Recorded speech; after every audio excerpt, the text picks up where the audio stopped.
Important update about YouTube playlists. Hey everyone. We've received many messages asking why our YouTube playlists aren't showing up. Do we create YouTube playlists? Yes, we absolutely do. So why can't you see them? Honestly, we're not sure. We've been in contact with YouTube support for several months now, but we still haven't received a clear answer or solution. After much discussion, our team has decided to take matters into our own hands. We believe the issue might be related to the number of playlists we've created on a single channel, possibly too many. Our solution? We're launching 2 additional YouTube channels, giving us a total of 3. This way, we can organize our audiobooks better and avoid the playlist visibility issue in the future. This change only affects our YouTube audience. If you're a patron supporter, you can still access all our audiobooks by visiting the collection menu on Patreon. Thanks so much for your time and continued support. Happy listening. Yes. Black energy surged like waves, and 16 massive skeletal figures materialized from the ground.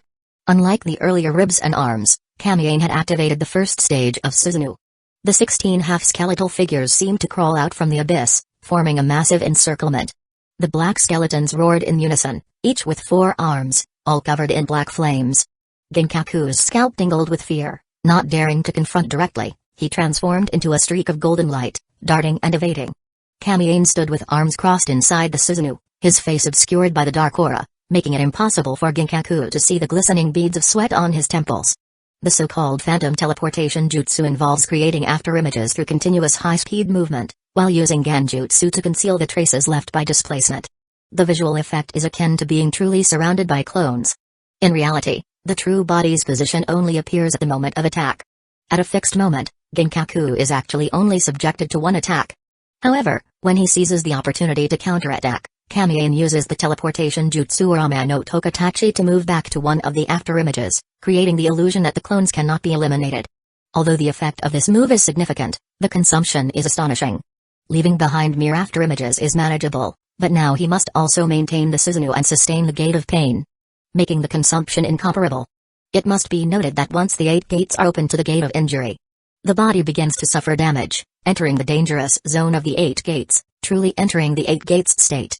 Now, not only is his chakra rapidly depleting, but he must also endure the pain of muscle tearing at all times, with every cell in his body aching subtly. A side effect of the Susanoo. If it weren't for the Ama no Tokatachi ocular technique, he wouldn't dare to play like this. Boom, boom, boom. Countless fists descended like a storm, the ground continuously shattering amidst a series of explosions, and Ginkaku finally revealed a flaw. Although his movement was godly, he was still unable to hide from this nearly omnidirectional attack. With a resounding crash, he was slapped into the ground like a red thumbtack. To avoid continuous contact with Amaterasu, Ginkaku immediately burrowed underground, evading attacks while swiftly searching for Kamiane's true body. Damn it, how is this brat so terrifying? Where is his true body? Ginkaku transformed into a loach, with black fists continuously smashing into the ground towards him. Right, I can use that move, focus my mind. Just as Kamiane was immersed in his assault, his eyelids twitched. A beam of red light broke through the ground, heading straight for him inside the Susanoo. The speed was so fast that he couldn't react in time, and he instantly met a pair of eyes filled with violent desire. Found you. Ginkaku appeared before him, his mouth curving into an exaggerated grin. With a squelch, Kamiane's heart was pierced by a bone claw, blood spraying into the sky as his body was flung far away, the 16 towering half-skeleton figures instantly vanishing. Brat, no one can match my speed. Is that so? Whatever, do as you please. Kamiane wiped the blood from the corner of his mouth, his right eye's Mangekyo subtly rotating. A surprising scene unfolded. His condition instantly returned to full, the bloodstains vanished, his crimson body turning back to pale, the black flames and blue energy extinguishing completely, and the 8 gates were released along with it. His aura was deep, steady as Mount Tai. His vitality was vigorous, yet restrained. Ginkaku stared dumbfounded at Kamiane, who had instantly returned to his peak state, utterly stupefied. Now, Kamiane's presence was imposing, composed and unruffled, almost no different from when he first entered the battle. Just a second ago, he seemed on the verge of death from severe injuries. What kind of monstrous body is this? Ginkaku lost his composure, furious and flustered. Do you also possess the power of a tailed beast? My apologies. Kamiane calmly flexed his wrist, his ancient well-like eyes revealing a hint of serenity. I forgot to tell you. I am invincible. Chapter 19, Bashosen vs. Susanoo. The valley was enveloped in a thin mist, with a gentle breeze that slightly dispersed the lingering smoke of battle. Lightning style, full starkness, Kamiane raised a single hand high, accompanied by a sizzling sound, as a dazzling thunderbolt erupted, coalescing into two massive spears of lightning that shot forth. Ginkaku transformed into a beam of red light, leaping onto the cliff face. The mountain rock behind him was instantly pierced by the lightning spears, shattering into fine powder. This is never ending. He growled in frustration. This kid's body was unnaturally resilient, even with his heart destroyed, he was still alive and kicking. If that's the case. His eyes flickered slightly as he opened his mouth and spat out a crimson fan. Kamiane's gaze sharpened. That is. Kid, you like playing with lightning, huh? Ginkaku leaped into the air and with a fierce swing of the fan, shouted. Thunder, come forth. Boom. The thunder and lightning surged forth like a floodgate had been opened, instantly engulfing Kamiane. Countless arcs of electricity crackled and exploded around him. Fire, come forth. Ginkaku gripped the fan handle and swung it again.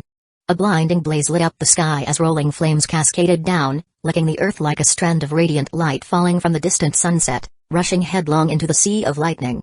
Susanoo. A deafening roar echoed as a massive black skeleton burst through the flames. Dark energy surged like waves, extinguishing the lightning entirely. Kamiane's body became indistinct, with only his two Sharingan eyes glowing with a bloodthirsty crimson light. Kid, you think this is over? I refuse to believe I can't break through your turtle shell. Ginkaku roared in fury. Wind, come forth. A hurricane erupted from the fan, seemingly concealing invisible scythes within. Even the rocks along its path were scarred with large and small gashes.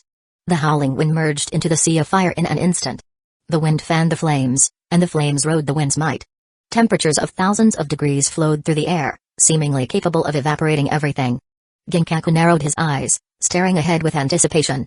At this moment, he fervently hoped to see a charred corpse. Suddenly, the air within the scorching smoke twisted slightly. A pitch-black lightning bolt split the air, striking towards Ginkaku in the blink of an eye. Ginkaku's pupils contracted as he twisted his body to the limit. That was no lightning bolt. It was a massive, spinning magatama. Boom. Boom. The magatama shot forth like a cannonball, obliterating two mountain rocks in succession. The cascading rubble seemed to wail in despair.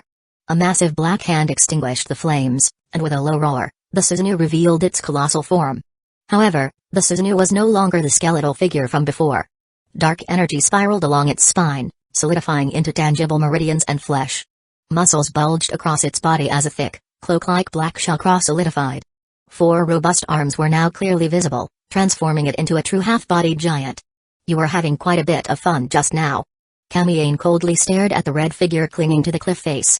The black giant's 4 hands came together, slowly pulling apart as black light flowed between them, condensing into a series of massive, bead-like magatama. This was the second stage of Susanoo. In addition to its more substantial form, it could wield its unique weapons and ninjutsu, such as the universal long-range attack ninjutsu. Yasaka no Magatama. Thud. Thud. Thud. Thud. Thud. One after another, the black Magatama spun like giant shuriken, densely packed as they shot forth. Ginkaku's scalp tingled, he didn't even entertain the thought of countering. In his Nine Tails chakra mode, being hit by shuriken was one thing, but being struck by these would cost him half his life. A beam of red light zigzagged through the valley, dodging the Yasaka no Magatama. Rocks crumbled, dust filled the air, and the explosions echoed like continuous thunder. Kamiane stood unshaken within the Susanoo's protection. His right eye rotated like a clock scare, continuously reversing his own state. The Magatama's speed was immense. In Hikari Uchiha's eyes, the blurry streaks of black light swept across like anti-aircraft fire, obliterating everything in their path and sending towering plumes of dust into the air. The valley was being leveled.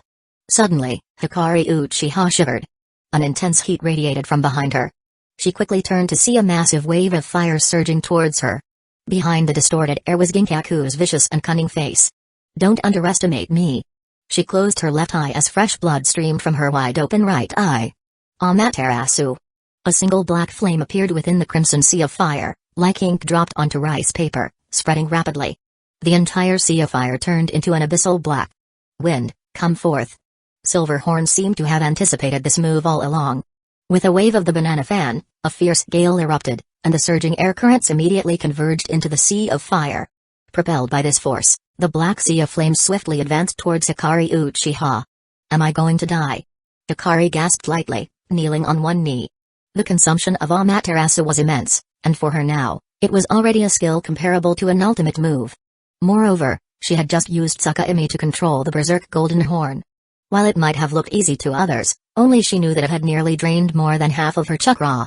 The black flames loomed like dark clouds, subtly sealing off all her escape routes.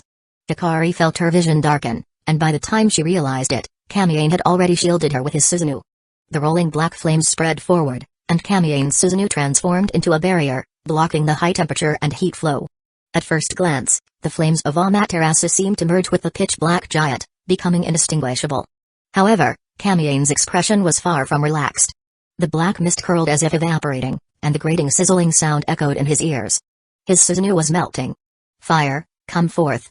Lightning, come forth. Wind, come forth. Silverhorn began a frenzied assault. Previously chased and beaten by Kamiane, he had been so humiliated. Now, of course, he wouldn't miss the chance to kick a man when he's down.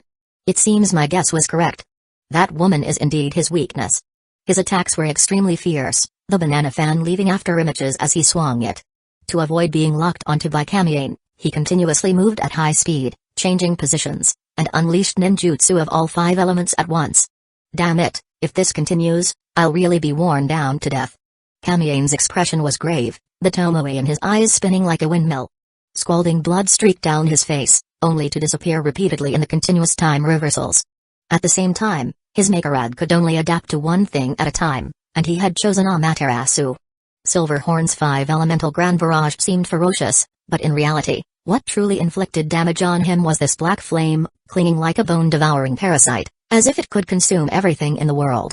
I can only try that move now, but with such a massive target, I'm not sure if my right eye can withstand it. Previously, he would try to pull back the timeline, reverting the initial burning of Amaterasu to before it ignited. But now, Silverhorn's attacks were continuously fueling Amaterasu. Such a vast macroscopic quantity would likely place an immeasurable burden on his right eye. What exactly is the secret of this move? Suddenly, Hikari Uchiha's voice came from behind, light and ethereal, as if she were an outsider. Susanoo? Kamiane glanced back at her, pondering for a moment before replying. It feels different from using other ocular techniques. If I had to describe it, the feeling isn't about protection, but destruction. Destroying everything in sight. That's the kind of feeling it gives. You're almost at your limit too, aren't you? She asked softly. Kamiane let out a long breath. Yes, but don't worry. When the time truly comes, I won't let myself die. So, you're in such a sorry state because you're protecting me. Hikari fell silent. Outside the Susanoo, lightning flashed and thunder roared, the intermittent light casting her delicate face in alternating brightness and shadow. TCH, forget it. It seems it's really unrealistic to comprehend it here. She pursed her thin lips, a hint of frustration flickering in her eyes. She reached out her hand, gently placing it on Kamiane's shoulder. Let's focus on surviving first.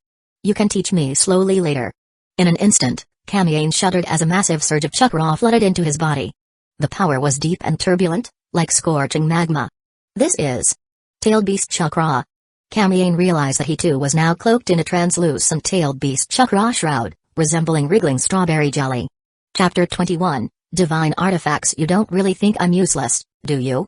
Hikari Uchiha snorted lightly. Do you think the only ocular technique I used to hit Kinkaku was Tsukahime? Could it be? Kamiane suddenly thought of something. It's another ocular technique from my left eye. Yakiko Kakuen. While Kinkaku was trapped in the Ganjutsu space, I also imprinted him with it.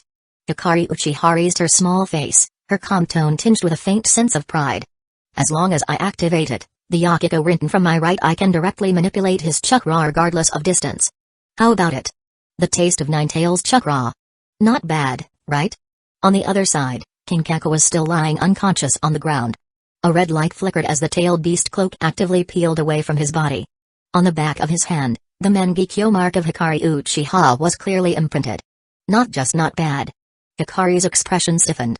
Hey as the Ninetales chakra infused into him, Kamiane's complexion gradually turned flushed. He panted heavily, the cold chakra seemingly merging with the tailed beast chakra, burning like molten lava. With this chakra, perhaps I can try that move. Kamiane inexplicably grew excited, as the violent tailed beast's power seemed to influence one's emotions. His eyes seemed to burn with flames, and the Mangekyo Sharingan glowed even brighter, emitting a faint crimson light. Alright, decided. I'll use this move. Hikari Uchiha hesitated and asked. Wait, What move are you going to use? Kamiyane exhaled slightly as the chakra slowly gathered around him. A whirlwind began to swirl, growing more and more intense. His black hair whipped wildly, and his black robe fluttered like a battle flag.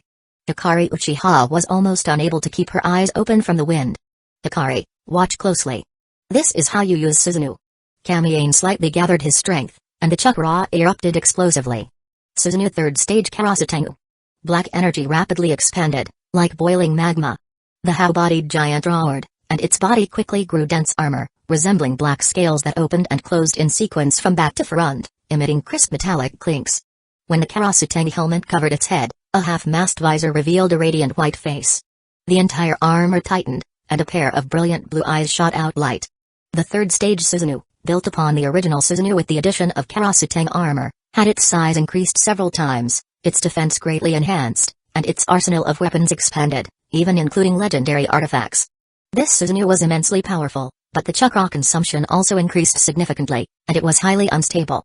Ordinary Mangekyo users could hardly maintain this form for long, as it represented the limit of ordinary Mangekyo. The Karasutengu Susanoo's massive size and imposing presence made it almost as large as a small hill. Against its backdrop, the black sea of fire seemed like mere decoration. My turn. Kamiyane's eyes shot out red light.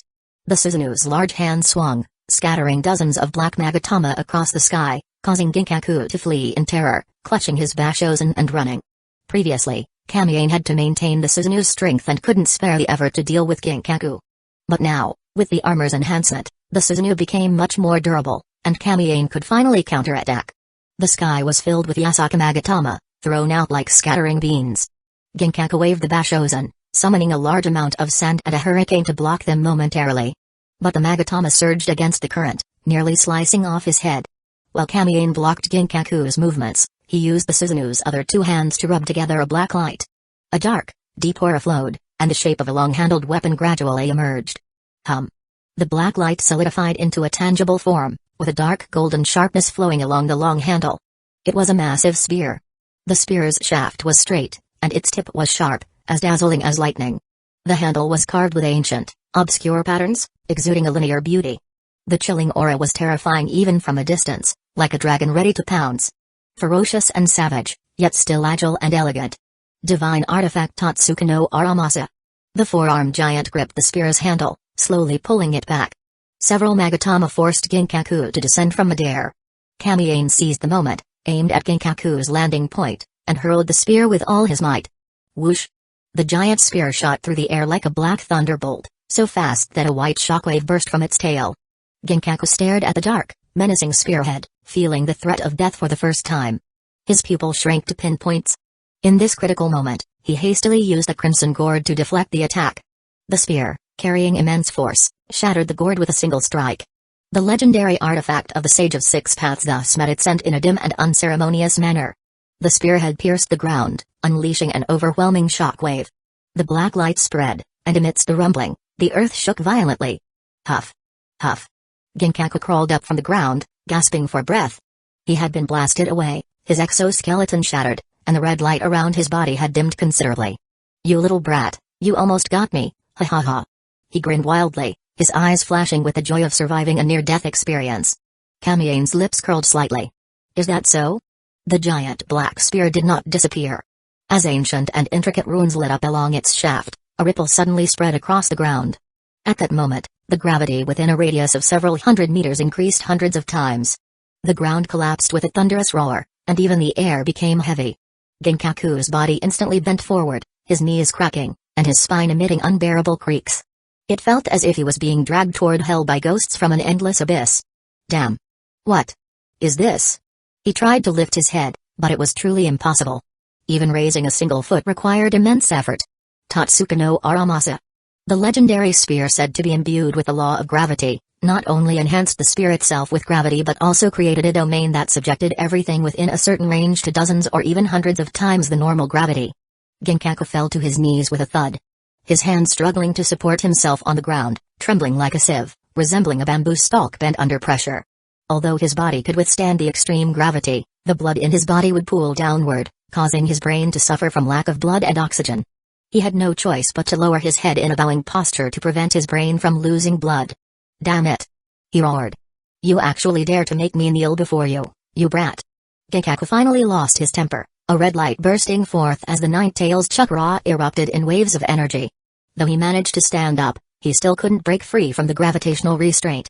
Still refusing to give up, huh? Kamiane deactivated the third stage of Susanoo, leaving only the skeletal initial form. The Amaterasu flame surrounding it gradually extinguished as the black aura dissipated. Seizing the opportunity, Kamiane manipulated the skeletal arm, scooping up a handful of flames, and then dashed towards Genkaku. Token Kahado couldn't affect him in the slightest. Moving freely within the gravitational field, he slapped Genkaku down with a single palm. The black flames quickly spread along the skeletal hand, finally burning directly onto Genkaku's body. Og! Genkaku let out a piercing scream, writhing like an eel, but no matter how much he struggled, it was futile under the combined suppression of Kamiane and Token Kahado. Accumulate! Kamiane's voice thundered like spring lightning. Hikaru Uchiha suddenly froze, her beautiful eyes widening in shock. A rare expression for her. What did she see? The handful of Amaterasu flames, at Kamiane's command, instantly expanded dozens of times in size. He can actually control my Amaterasu? Amaterasu, known as the flames that burn everything, would not disappear until the target was completely incinerated. Even she could only control its activation and deactivation. Yet Kamiane not only expanded the flame's intensity but also controlled their direction, ensuring he remained unharmed. In contrast, Genkaku was in a much worse state. Within a few breaths, he lost consciousness. The Amaterasu flames, after stripping away his tailed beast cloak, gradually extinguished, revealing his severely burned body. Finally, Kamiane smiled. With the battle over, he habitually activated his ocular technique to restore his condition. Apart from the black flames on his body, all his injuries, big and small, the depletion of his chakra, the strain on his Mangekyo Sharingan, and the fatigue from the battle, were completely wiped away. His physical functions returned to normal. Yeah. Hikaru Uchiha also sighed in relief. After all that effort, we finally subdued the sky. At this moment, the original valley was completely obliterated. The clouds and mist had dispersed, and the surroundings were filled with billowing smoke. The area for several kilometers had been flattened. But she looked at Kamiane with a strange expression, her voice returning to its usual cool tone. Are you really this happy just from defeating him? It's not that. Kamiane waved his hand, and the black flames on his body actively gathered towards his right hand, condensing into a pitch-black fireball. With a gentle blow, the fireball instantly extinguished, his casual demeanor as if he had just blown out a candle. You! How did you do that? Hikaru's brows furrowed slightly, noticing that Kamiane hadn't activated any ocular technique. This. Kamiane's fingertip brushed over his left eye socket, and the pattern of his pupils array lit up, glowing faintly. I've finally adapted to your Amaterasu. The battle was over, but the crisis was not yet resolved. In Kamiane's spiritual perception, many people were already approaching this area. The commotion from the earlier battle had been too great. Without further ado, the two immediately learned from Kinkaku the last known location of the Nine-Tails, which was the land of rice fields, located between the land of lightning and the land of fire. Kamiane, what should we do with these two? Hikaru Uchiha drew a kunai, her eyes cold. Like before, kill them. Her hair was disheveled, and she looked somewhat disheveled, with the bloodshot whites of her eyes not yet faded. Not yet. I have other plans. Kamiane patted her shoulder. These two are more useful alive than dead. Compared to Hikaru Uchiha, Kamiane was in much better condition.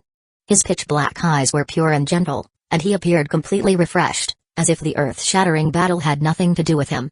Kamiane walked over to the unconscious Genkaku, grabbing a handful of his hair. Hikaru, use your Yata no Kagami to mark him as well. Are you planning to? Hikaru Uchiha instantly guessed his intention.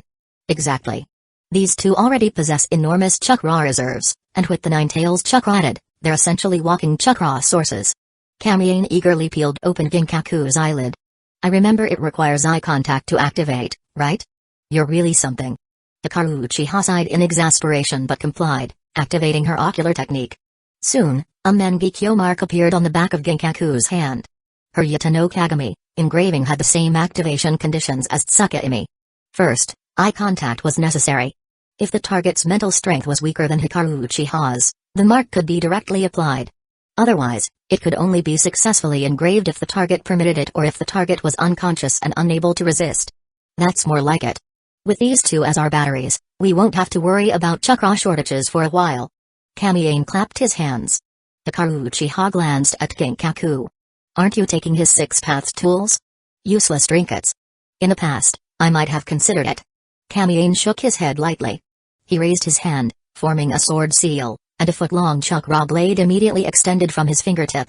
With a blue light swirling around it, he used his finger as a sword, swiftly carving a few flamboyant characters beside Genkaku.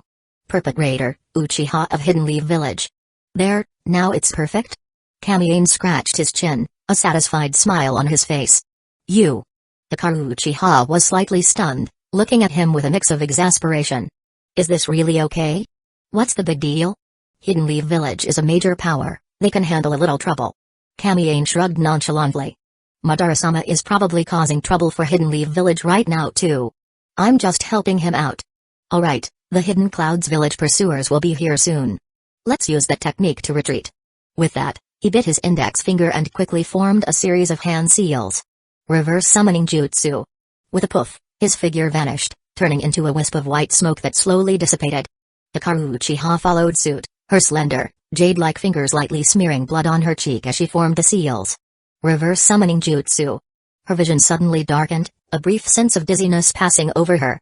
When she opened her eyes again, she found herself in a small, old-fashioned room, with a round, orange cat crouching in front of her. Meow payment received. The orange cat, with an indifferent expression, extended its paw towards her. Hikari Uchiha sighed, took out a stack of bills from her waist pouch, and handed them to the orange cat. The cat took the bills, licked its paw, and ran off without looking back. This cat was her summoning animal, a ninja cat named Toramaru. Despite its cute appearance, it was extremely stingy, refusing to accept even a single penny less than the agreed amount. This made it difficult for her to indulge in her desire to pet the cat. Merely offering me catnip drink won't suffice this time, Sasuke. I won't be fooled by you again, meow. Don't be so stingy. What use does a little cat like you have for so much money? Ahead, Kamien was arguing with a slender tabby cat. Unlimited summoning is quite exhausting, you know. Freeloading is not a good habit, meow. Sasuke looked up at Kamien, its paw outstretched. Humphrey, I thought we had a good relationship. Kamien reluctantly reached into his pocket, seemingly unwilling. If you don't pay this time, I won't respond to your summons next time, meow. Fine, next time I won't bring you any drinks. Reverse summoning jutsu. A teleportation ninjutsu developed by Kamien, required first establishing a good relationship with the cats. When they sensed the summoning call, instead of responding to the summon, they would summon the caster. This was also a form of space-time ninjutsu. This stack is the payment for this summoning, and this one. Kamien placed a second stack of bills on the cat's paw. Is for delivering a message to Lord Madara. The Nine Tails is likely in the Land of Fields. We will meet there. Sasuke nodded, taking the catnip drink from Kamien's hand. Aren't you going to see Cat Granny? No, that old woman talks too much and might leak our whereabouts. Oh. Sasuke counted the bills one by one with its paw, saying. What about Boss Boki? Aren't you going to see him? That guy? Meeting him once would cost me half my fortune. He's a bottomless pit. Kamien rejected Sasuke's suggestion. Just do your job and deliver the message to Lord Madara as quickly as possible. Be discreet. Don't worry, meow. As long as the money is right, there's nothing I can't do. After resting briefly at the cat house, the two set off for the Land of Fields. Hey, what exactly do you mean by adapting to Amaterasu? On the way to the Land of Fields, Hikari Uchiha finally couldn't hold back. Why does Amaterasu become so obedient in your hands? It's all thanks to my ocular jutsu, which allows me to continuously adapt to everything in the world, eliminate negative effects, and provide the optimal solution to counter damage. Kamien smiled slightly. Your Amaterasu is truly the most difficult thing I've encountered to adapt to. So this optimal solution is the reason you can control Amaterasu? Control? Not quite there yet. Kamien leisurely walked on, hands behind his head. What I can do now is just become immune to Amaterasu and control its direction and intensity.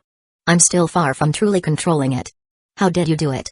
Hikari hesitated, recalling the embarrassing situation when she was surrounded by her own Amaterasu during the battle with Genkaku.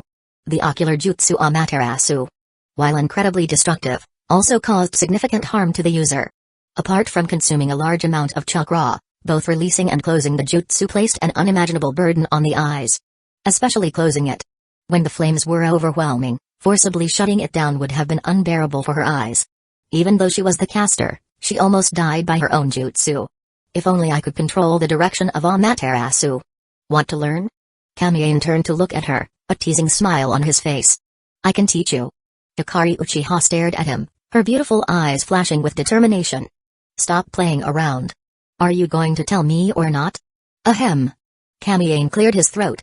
Amaterasu, in the end, is just a form of chakra nature transformation, albeit an extreme one. Extreme? Yes, simply put, use wind style to control its direction and fire style to adjust its intensity.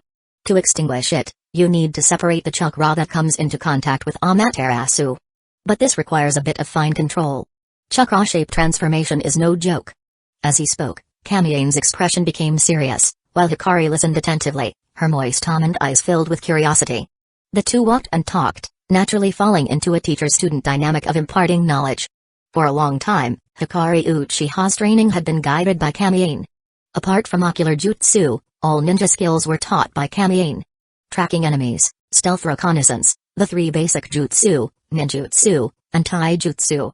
From explanations to sparring, it was a complete one-stop service. One-on-one, with a guarantee of mastery. On the surface, both were Madara's disciples, but in reality, the person Hikari should truly call master was this ethereal young man before her. Controlling two attributes simultaneously is quite difficult. Hikari frowned slightly. Strictly speaking, it's three. Kamiyane pondered for a moment. When I first adapted to your Amaterasu, I had some novel insights. This so-called eternal flame is likely a special KK Genkai. KK Genkai? Kamiyane nodded. Yes, if I'm not mistaken, it's probably a fusion of wind style and fire style, hence the terrifying temperature. As for the eternal burning characteristic, it seems there's a third attribute. Hikari thought for a moment, realizing her question had been sidetracked. Is that important? Of course it's important. Kamiyane raised his voice. If we can identify the third attribute, it means we can recreate Amaterasu, using our own chakra to fuse and develop a new KK Genkai. He looked into Hikari's eyes, his starry eyes slightly brightening. By then, controlling the form of Amaterasu would be no different from controlling ordinary shape transformations. We Uchiha already have a KK Genkai. Hikari said, somewhat troubled. Developing a new one isn't that easy. I have a cheat, you know. Kamiyane blinked, suddenly changing his tone to one almost pleading. Hikari, let's do an experiment. I'll activate Makerad, and you use Amaterasu to burn me. I'll try to analyze it again. Although I can analyze it myself, it's too slow this way. Are you insane? Hikari leaned closer, her cool, soft hand testing his temperature. Kamiyane pushed her hand away. What's the big deal? I'm already immune. For this journey, I'll rely on you. Right. Right now. Yes, I'm very curious about the results of the second adaptation. I really can't do anything with you. Chapter 22, I will personally bring him back. The village hidden in the leaves. 5 years ago, since Madara Uchiha left the village, Senju Hashirama did not succumb to despair. Instead, with the cooperation of his brother Tobirama, he governed the village in an orderly and prosperous manner. He continuously improved the policies of the shinobi village, using the funds invested by the official government of the Land of Fire as seed capital to heavily invest in the construction of the village hidden in the leaves. Tobirama even established the Shinobi Academy to cultivate high-quality shinobi. Regardless of family bloodlines or social status, any child capable of condensing chakra, even commoners, could receive formal shinobi education. Simultaneously, the village hidden in the leaves also dispatched shinobi to accept mission requests from various parties, thereby obtaining substantial mission rewards and driving the economic growth of the Land of Fire. With ample financial resources, the Land of Fire could allocate funds for military expenditures, maintaining a large number of shinobi in the village hidden in the leaves as national military forces. Combined with its unique geographical advantages, the Land of Fire swiftly became the country with the strongest comprehensive power in the world. Without exception. At this moment, in a training ground within the forest of the village hidden in the leaves, figures darted through the forest, accompanied by occasional crisp metallic clashing sounds, indicating that a battle was underway. The rapid and dense breathing suggested that there were more than 2 people involved. With 2 muffled grunts, 2 youths simultaneously flew out from the tree canopy, crashing heavily onto the ground. It's not over yet. A spiky-haired youth emerged from a hidden corner, forming hand seals and shouting. Wind style, vacuum wave. He expelled a thin, transparent line of wind from his mouth, which shot straight into the tree canopy. Leaves fluttered chaotically as a cool voice emanated from the canopy. Denzo, you've been hiding until now just for this move? Denzo tilted his head, and the wind line from his mouth slashed diagonally like a long blade, instantly splitting the tree canopy in 2, severing branches and leaves in unison. A youth leaped up from the tree canopy, the sun blurring his silhouette, leaving only a shadow. A flash of frustration crossed Denzo's face.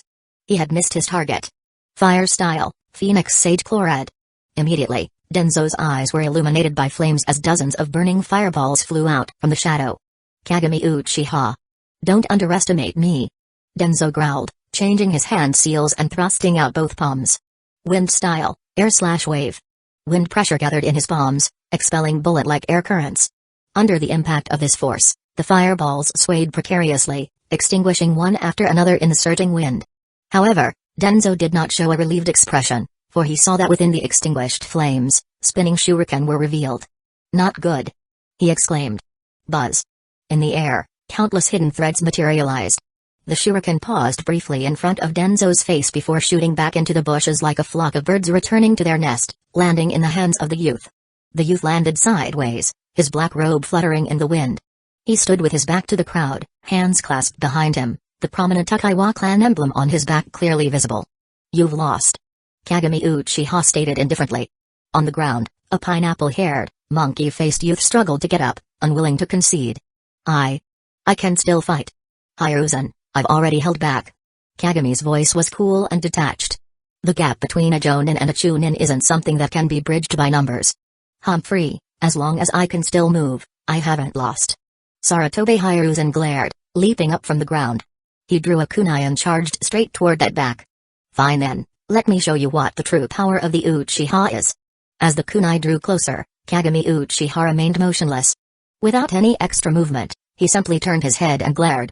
In his crimson pupils, 3 comma-shaped tomui rotated slightly. Like a kite with its string cut, Hiruzen fell to the ground with a thud, motionless. What? Koharu Utatane and Denzo Shimura exclaimed in unison, their voices filled with disbelief. This bastard. He's been toying with us all along. Koharu pushed up her glasses nervously. If he wanted to, he could have ended the fight in an instant. Is this the power of the KK Genkai, the Sharingan? Denzo stood frozen in place. At that moment, Kagami walked over to Hiruzen, bent down, and picked up the kunai, placing it horizontally against Hiruzen's nape. That's enough. If this were a battlefield, you'd already be dead twice over. He said. Whether it's ninjutsu, taijutsu, or genjutsu, I can crush you all with ease. Denzo pressed down on his trembling right hand, forcing himself to remain calm. Even so, you still won't gain our recognition. Kagami frowned slightly. I've already agreed to all your demands. I was promoted to Jonin, and you challenged me. I accepted, whether it was a gauntlet or a group fight. Must I lose to you for it to count? Talking like that is too arrogant. We're not that weak. Denzo snorted coldly. I know you don't like me, but we're all part of Hidden Leaf Village. We need to get along. Only by uniting can Hidden Leaf Village grow stronger. I truly. Kagami sighed softly. Truly want to be friends with all of you. Friends? What are you thinking? Your Uchiha clan produced that traitor, and yet you dare to dream of integrating with us? What? Kagami suddenly fell silent. Denzo, as if remembering something, grew more animated, as if this could restore the dignity he had lost in defeat. That's right. 5 years ago, your traitorous brother defected from Hidden Leaf Village, killing so many comrades, including Jonin from our Shimura clan. That debt, Kagami Uchiha, you can never repay. Kagami's voice grew low. Say that again. Humphrey, I said, your damn traitorous brother. Ugh. The sound of wind rose and fell. A kunai pressed against Denzo's throat. It was so sudden that Denzo didn't even react. All he felt was a blur before his eyes, a pain in his neck, and the tip of the kunai piercing his skin. Warm blood seeped out, quickly covering his neck. The wind blew, chilling him to the bone. Kagami Uchiha slowly leaned down, his crimson eyes swirling with an indescribable ferocity. A cold aura transmitted through the kunai, causing Denzo to shiver involuntarily. I will personally bring him back to the village. That is the sole motivation that has driven my relentless training to this day. Kagami whispered into Denzo's ear, word by word. Until then, don't you dare spread rumors. Thud. Denzo collapsed to the ground, his eyes wide with shock, gasping for breath. Kamie Uchiha. Koharu lay sprawled on the ground, letting out a long breath, her voice tinged with lingering fear. That guy is ridiculously strong. That night, he killed 16 Jonin. Even Dobirama-sama was helpless against him, wanting to bring him back. She looked at Kagami Uchiha, her tone softening. With just Jonin-level strength, it's probably not enough. Obi-Rama-sama has recognized my resolve and agreed to take me as his personal disciple. As long as I can master that jutsu. Kagami Uchiha gazed into the distant sky, the crimson sunset casting a golden glow over his eyes. That was the direction of Hidden Leaf Village's entrance. Brother, no matter where you are, no matter the cost, I will personally bring you back to the village. Chapter 23, Madara's intentions in the land of rice fields, within a dense and flourishing forest. 3 individuals walked along a shaded path, all with jet black hair, aloof expressions, and wearing high-collared black robes with the unmistakable Uchiwa clan emblem prominently displayed on their backs. Upon closer inspection, it was a man accompanied by a pair of a young boy and girl. The man was tall and imposing, handsome and upright, carrying a fan and a sickle on his back. His stride exuded an unparalleled aura of dominance. The girl had skin as white as snow, a cold and elegant beauty, with a classical charm in her brows.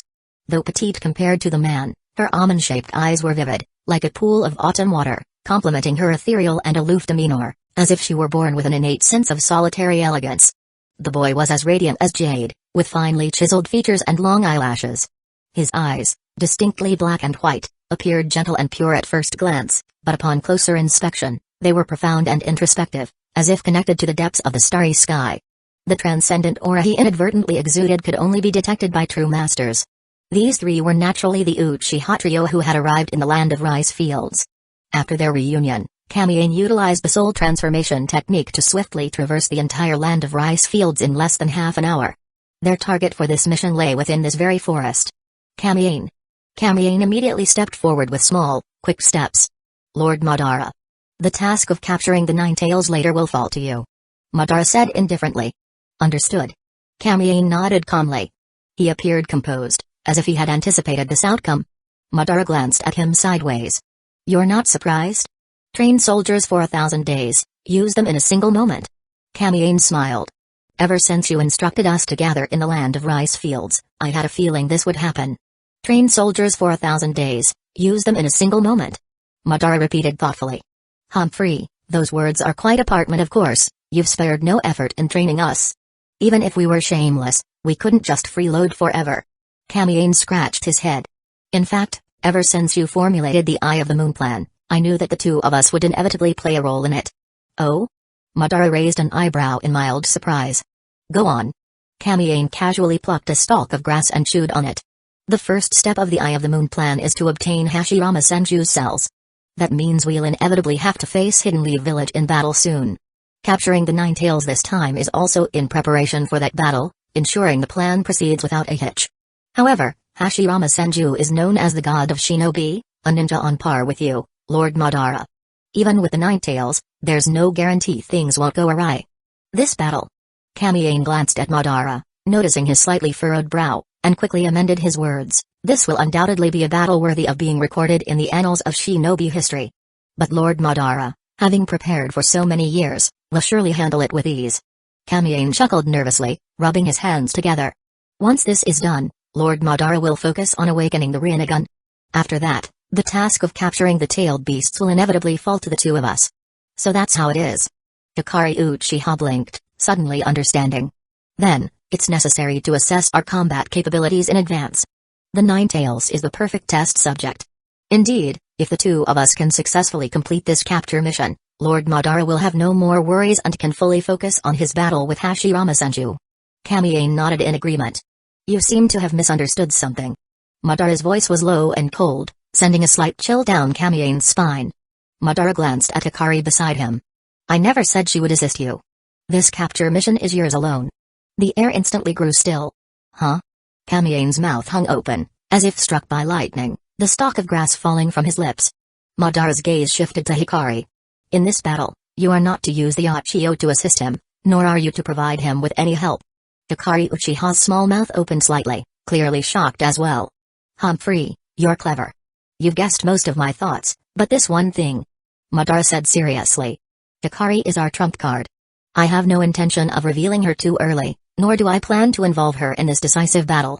Kamiane was momentarily stunned, quickly realizing Madara's intent. Is it because of her dujutsu? Madara nodded. Exactly, her dujutsu is unique. Used correctly, it can indeed be a trump card, but it hasn't yet reached a level of being unrivaled.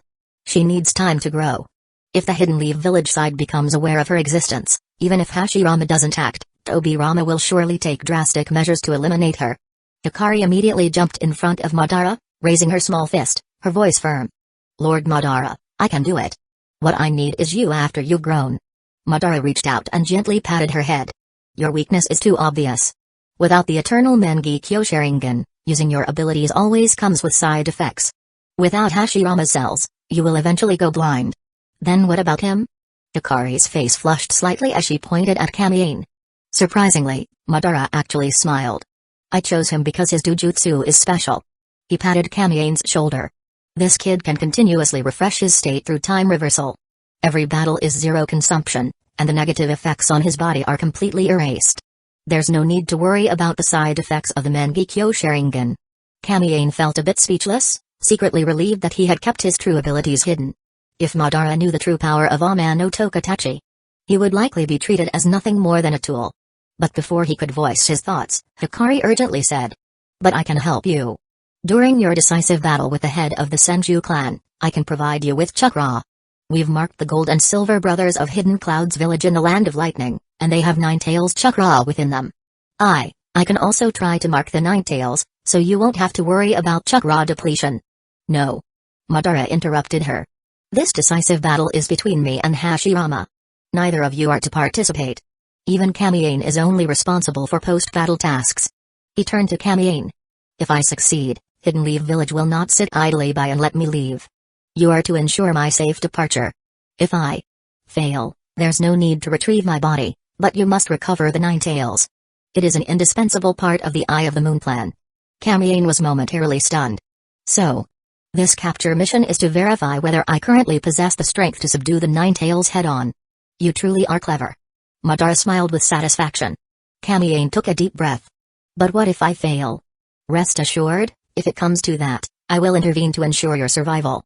But Madara's tone shifted, carrying a deeper meaning. Kid, over all these years, I've been watching your growth closely. Chapter 24, I am here to capture you tailed beasts. Within the annals of the war-torn ninja world, a terrifying existence deeply etched into the collective consciousness alongside calamity.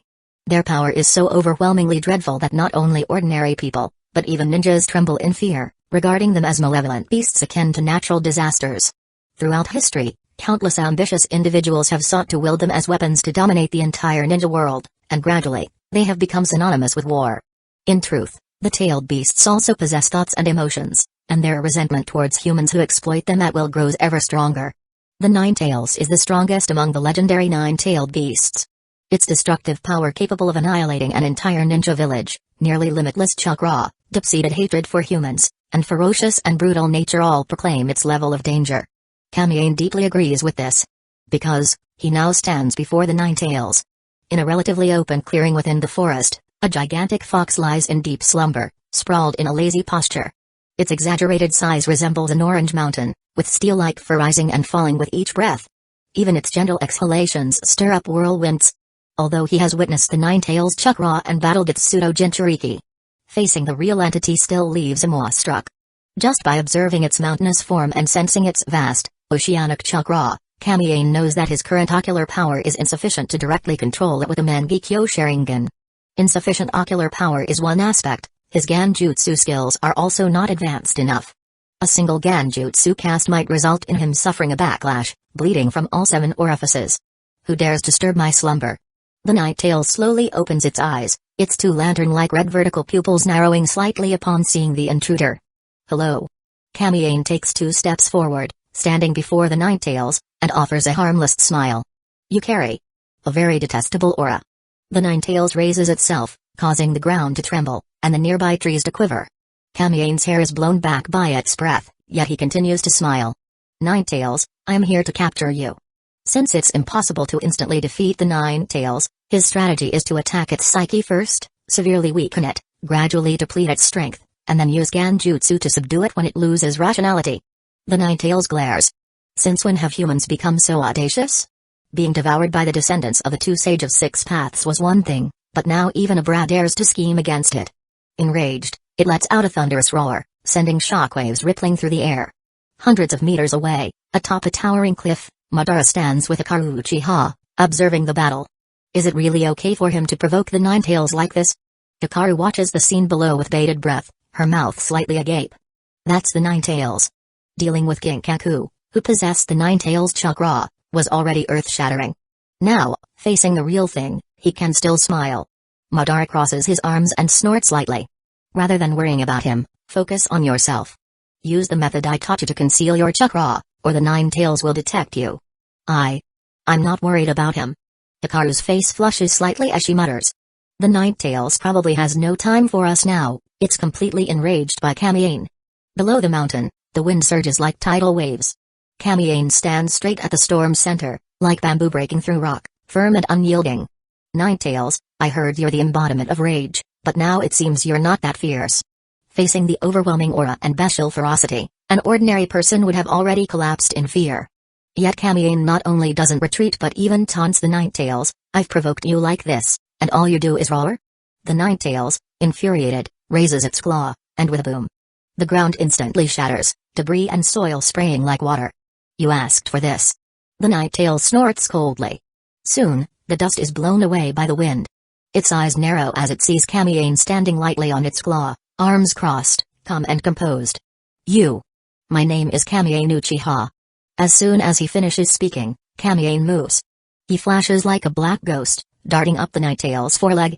The Nine Tails, unable to lift its claw in time, opens its maw, and a deep red chakra blast surges forth. But Kamiane's movements are nimble, slippery like an eel. He flips upside down, easily evading to the underside of the Nine Tails' foreleg, continuing to run while staying out of its line of sight. The Nine Tails exhales 2 scorching streams of air. Before it can charge its second blast, Kamiane leaps up, extending 3-meter-long chakra blades from his hands, their sharp light aiming directly for its eyes. Got it. Kamiane's triumphant expression freezes as a massive shadow looms above, followed by the sound of heavy wind. Boom. He was slammed into the ground by a tail. Just a brat with a bit of speed. The Nine Tails thought the battle was over, but suddenly, a thick black mist erupted from beneath its tail. Immediately after, it felt its tail tighten, and a pitch-black skeletal hand grasped its tail, forcibly lifting it up. In its astonished gaze, a half-giant emerged from beneath its tail, and the speedy brat stood unharmed inside the giant.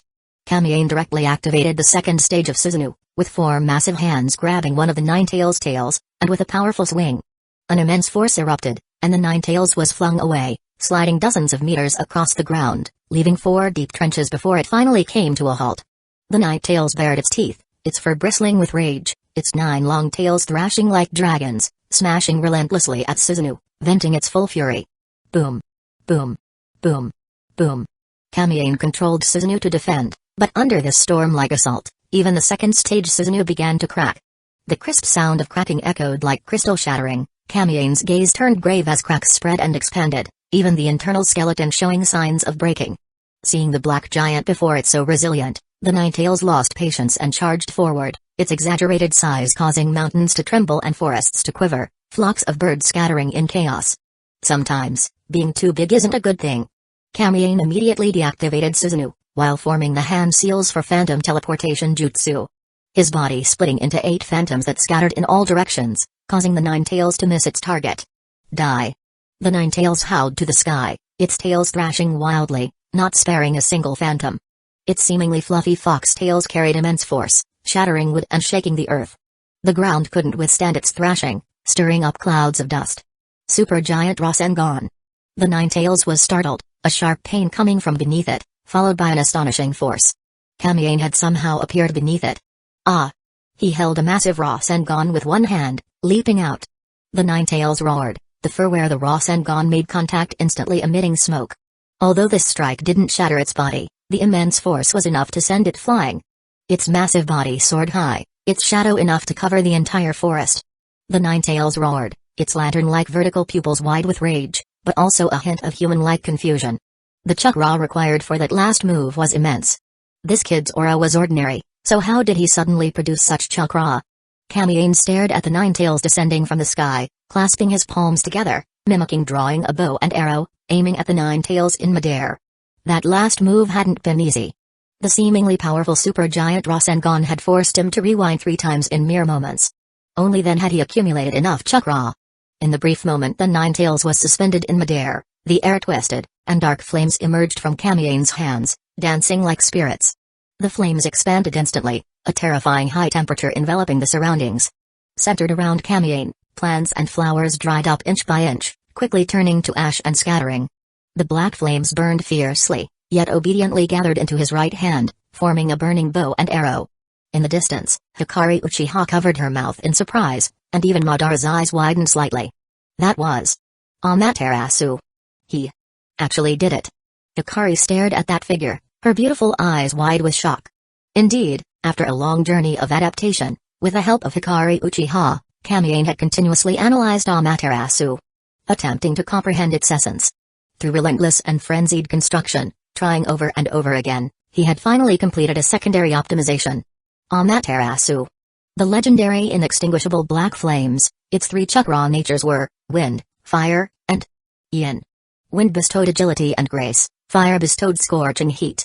Wind fueled the flames, fire borrowed the wind's might. The combination of the two pushed the flame's temperature to a terrifying level. But on this foundation, with the addition of the user's will, represented by the yin nature of igniting everything, never ceasing until death, this unique KK Genkai was born. Inton.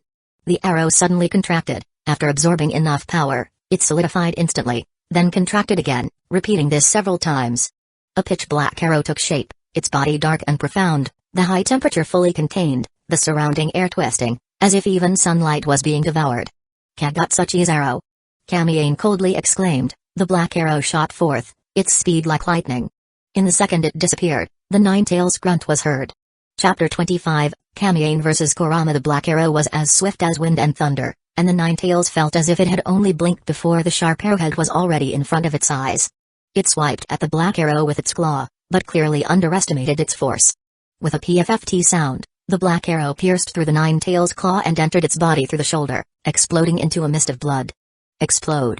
Kamiyane snapped his fingers. The black arrow suddenly detonated, and the highly compressed Amaterasu black flames were now fully released within the nine-tails body. The overwhelming black flame surged like a river reversing its course, rampaging and sweeping through, madly destroying everything within the nine-tails. Flesh, meridians, bones were melting at an astonishing rate, accompanied by the eerie sizzling sound. The nine-tails crashed down, howling and rolling, with thick black smoke even billowing from its mouth and ears. A bloody hole was torn in its claw, and the black fire quickly spread to its chest, but the most agonizing was still the internal damage. The nine-tails opened its mouth wide, spewing a deep red chakra cannon mixed with black flames. It wanted to expel the black flames from its body this way, while waves of chakra surged on its surface, peeling off the black flames outside. Kamiyane would not let it resolve the crisis so easily. Immediately, he formed hand seals, and amidst a flash of black energy, the second form of Susanoo instantly descended. He controlled the Susanoo to pounce forward, its two thick arms tightly constricting the nine-tails neck, while the other two arms swung fists, relentlessly pounding the nine-tails face. For a moment, the dull thuds were unceasing. The energy blast was immediately interrupted, replaced by the nine-tails' intermittent roars. Roar. Growl. Such a brutal scene even made Madara unable to resist placing a hand on his forehead. So, this is how Susanoo is used. Madara was slightly stunned, then quickly glanced aside, only to see Hikaru Uchiha beside him, eyes shining as she watched the battle below, her small hands unconsciously clasped in front of her chest. The nine-tails' resistance to damage was beyond imagination. Kamiyane's mind stirred, and the Susanoo's single hand formed a peculiar black blade. He seized the moment to swing it, the blade's light transforming into a crescent black moon sweeping out, but the nine-tails abruptly ducked, and the forest behind it was completely flattened. It feinted, tricking Kamiyane, and took the opportunity to turn its cannon, aiming at Kamiyane for a heartfelt atomic breath. The tailed beast energy transformed into a thick, straight laser, completely engulfing even the Susanoo. The earth shook, vegetation turned to ash, and the map before them was instantly cleared. In the nine-tails' eyes, the black giant was also devoured by the light, rapidly disintegrating, prompting it to increase its energy output. This was not a tailed beast bomb, but such a massive and violent energy breath was still a calamitous level of damage. How could mere flesh and blood withstand it? The nine-tails successfully peeled off the last trace of Amaterasu flames, but its body was visibly emaciated. Unexpectedly, Kamiyane stood upright within the chakra cannon, walking step by step against the turret. How is this brat doing this? The nine-tails was shocked, its vertical pupils narrowing to pinpoints. For the first time in its life, aside from that man, it had encountered such a monster. The answer came in a low murmur. Third life gate, open. Fourth injury gate, open. Fifth closed gate, open. Of course, it would not know that not long ago, Kamien's Makerad had adapted to its chakra. Although it had not completed the analysis, it had gained sufficient resistance. Boom. Kamien leapt up, a fierce uppercut hitting the Ninetales' jaw, instantly silencing it. The powerful impact flipped it over on the spot. The Ninetales was enraged, its eyes blood red as it charged forward to fight. Man and beast engaged in a passionate brawl, a primal and wild battle unfolding in the chaotic forest. Kamien's body was engorged with blood, azure energy swirling with billowing heat emanating from his body. The power of each punch and kick was unimaginable, actually knocking the Ninetales off balance. As a tailed beast, the Ninetales displayed excellent resistance to damage. Although it looked disheveled, it had not actually suffered much harm. Instead, it was provoked into a greater ferocity, becoming even more savage. Relying on its long and numerous tails, it caught Kamien off guard with a sudden swipe, sending him flying far away. Fortunately, he had summoned the Suzunu's skeleton the moment the attack came. So heavy! Kamien exclaimed, his eyes wide with surprise. This sweeping tail strike carried immense force, directly shattering his black ribs, and the overwhelming power penetrated his body, causing his internal organs to tremble violently. With a whoosh, his entire body, enveloped in black energy, shot through the air, piercing straight into the distant stone wall. The Ninetales opened its massive mouth, aiming it remotely in the direction of Kamien. A heavy, vast aura flowed, and red and blue chakra gathered in front of its mouth, rapidly condensing into a dark purple liquid sphere. The moment this sphere appeared, the air in the forest seemed to freeze. This was its trump card, the tailed beast bomb. It was about to end the battle completely. However, before it could finish gathering its energy, the sky suddenly darkened, as if covered by a massive shadow. It glanced hurriedly, and its gaze immediately fixed. Reflected in its vertical pupils was a mountain-sized Crotang Susanoo. And that brat who had just been sent flying a second ago now appeared inside the Susanoo without any warning. Damn it! When did he? It had no idea why Kamien had suddenly appeared above it, nor did it know that it was actually Kamien's position from 5 seconds ago. The Susanoo clasped its hands together, shrouded in black energy, and descended from the sky with a massive spear, piercing through the Ninetales' body and pinning it firmly to the ground. The divine weapon. Totsuka no Tsurugi. The Ninetales' tailed beast bomb was also disrupted mid-formation. It struggled to rise, its 4 claws digging into the ground. The immense strength of the tailed beast was indeed terrifying. The third form of the Susanoo, already a behemoth in the eyes of ordinary people, was now being shaken unstably by the Ninetales. Kamien activated the gravity array within Totsuka no Tsurugi. And a 20-fold gravitational force suddenly crashed down. The Ninetales plummeted to the ground amidst a thunderous roar. Damn it! What is this? Its face was deeply buried in the soil, its massive body seemingly embedded into the ground. It couldn't even lift its head, and its 2 fox ears were forced to droop. You're being a bit more obedient now. Kamien revealed a sinister smile. The Susanoo's large hand twisted slightly on the spear's hilt, and a cluster of burning black flames immediately traveled down the spear, injecting Amaterasu once again into the Ninetales' body. Roar! The bone-searing, heart-scorching pain caused the Ninetales to uncontrollably open its mouth, letting out a humiliated and agonized howl. Damn! Brat! How dare you look down on me? In order to break free from the constraints of gravity, the Ninetales concentrated its entire chakra, outputting it at maximum power. A massive pillar of light shot into the sky, a hurricane roaring as it expanded. Sand and stone shattered, and the forest was obliterated in waves by the light beam. The beam roared, rapidly transforming into an enormous light sphere, illuminating the heavens and earth with a blinding brightness. The storm destroyed everything, the shockwaves spreading outward, leaving no grass or stone intact in its path. Hikaru Uchiha stared in shock, her vision completely filled with the dazzling white light, her hair wildly flying. In the moment she was stunned, Madara stepped in front of her, the azure skeleton of the Susanoo simultaneously enveloping both of them. Madara-sama. On the battlefield, the light slowly dissipated, revealing the scene within. The first thing that caught the eye was Kamien's Susanoo, but now the half-giant had reverted to its second form. Half of its body had dissipated, hanging with drifting black energy, the skeleton inside clearly visible. Kamien stood inside the Susanoo, panting heavily, blood flowing from his eyes, trickling down his delicate cheeks. Even in this state, his smile remained undiminished, looking slightly mad. Because opposite him, the Ninetales looked even worse. The once vigorous and radiant Ninetales, now emaciated and withered, seemed as if its body had been completely hollowed out. Yet, the fury in its eyes had reached its peak, glaring viciously at Kamien, its eyes nearly splitting with rage, as if it wished to pounce and tear him into pieces. Something called reason was on the verge of being completely extinguished. Kamien's right pupil gently rotated, his condition quietly restored. He had been waiting for the moment when it would fully succumb to anger. Heavy chakra slowly gathered as the nine tails eagerly condensed a tailed beast ball. But it immediately shut its mouth, for a massive magatama flew towards it at an even faster speed, like a black lightning bolt. If it hadn't dodged in time, its teeth would have been shattered like the rocks behind it. I won't let you unleash this move. Kamien gave a sinister smile as the Suzanu's four hands slowly pulled apart, forming a series of Yasaka Magatama. The nine tails, enraged, switched to faster energy breaths, wildly spraying them at Kamien. Kamien, without hesitation, formed hand seals, the Suzaну standing firm as a mountain, directly controlling the Magatama to engage in a fierce exchange with the nine tails. Both man and beast appeared frenzied, as if they had truly ignited a battle of fire. However, only the nine tails was truly mad. Kamien, seemingly out of control, was actually as steady as an old dog. The patterns of Makurad's array had been quietly operating for a long time. The target of adaptation he had chosen was the nine tails chakra, and he had already gained a certain level of resistance. His Yasaka Magatama contained some inexplicable energy that could effectively strike the nine tails. In the subsequent energy exchanges, he would accelerate his adaptation based on the incoming energy until he could analyze a decisive, one-hit kill. The acrid smoke was scattered by the fierce wind, the battlefield in complete disarray. The battle has escalated to this extent. Hikari watched nervously from below, even she couldn't help but worry. Kamien. Could he be in danger? Madara Uchiha watched for a while, as if seeing through something, and let out a slightly understanding Humphrey. Madara-sama, how much longer will they fight? Relax, it's almost over. What? Hikari looked at the calm Madara, somewhat puzzled. How do you know, Madara-sama? That guy, when has any of his battles lasted more than 5 minutes?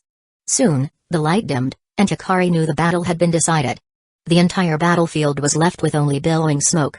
Boom, boom, boom. The ground shook, clearly, a massive entity was approaching them step by step. Hikari immediately tensed up. When the sound stopped before them, a giant fox face emerged from the smoke, looking down at the two from above. It's the nine tails. Hikari Uchiha took a small step back, instantly on high alert. Don't rush. Madara's voice remained calm.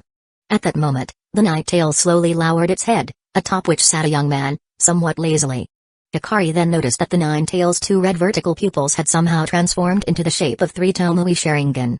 Kamien, with one hand propped on his knee, one leg dangling from the nine tails' forehead, his tattered black clothes and the blood stain at the corner of his mouth could not conceal his sharp, imposing aura, nor that slightly sinister smile. He looked at Madara, wiping the blood from the corner of his mouth. Mission accomplished. Chapter 26, The Valley of the End, the Land of Fire, Kamubai Bridge. The shadows of the trees sway, and the moonlight flows gently. Midnight approaches, and the air is mixed with a cool mist. Several seagulls, cloaked in moonlight, continuously circle above the coastline, emitting desolate and lonely cries.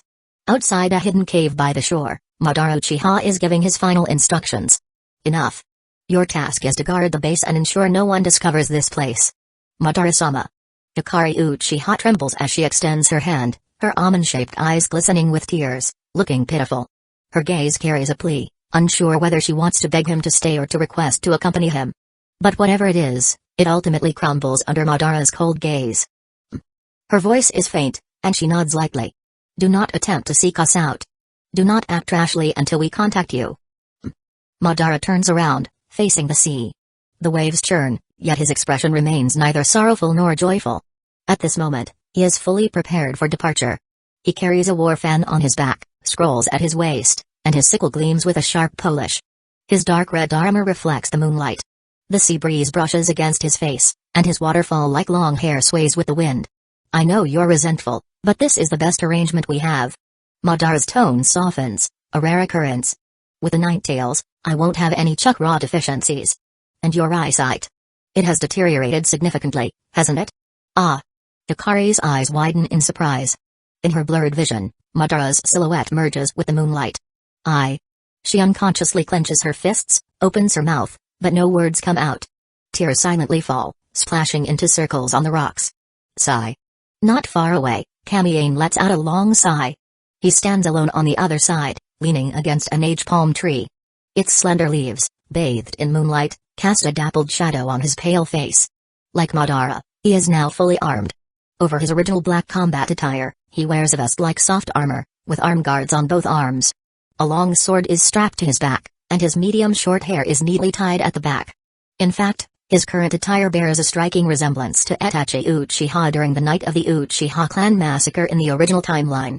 As he gazes at Madara's aloof figure, a myriad of emotions surge within him. If his predictions are correct, the outcome of this decisive battle between Madara and Hashirama will not differ much from the original timeline. Though the world often claims these two are the pinnacle of the shinobi world, the true apex is held by Senju Hashirama alone. This, Madara knows all too well. In the original timeline, Madara and Hashirama only truly fought 3 times. Though the reasons for their battles differed, the results were always the same.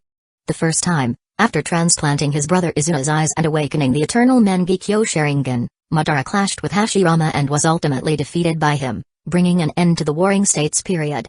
The second time, after leaving Hidden Leaf Village for many years, Madara returned with the Nine Tails.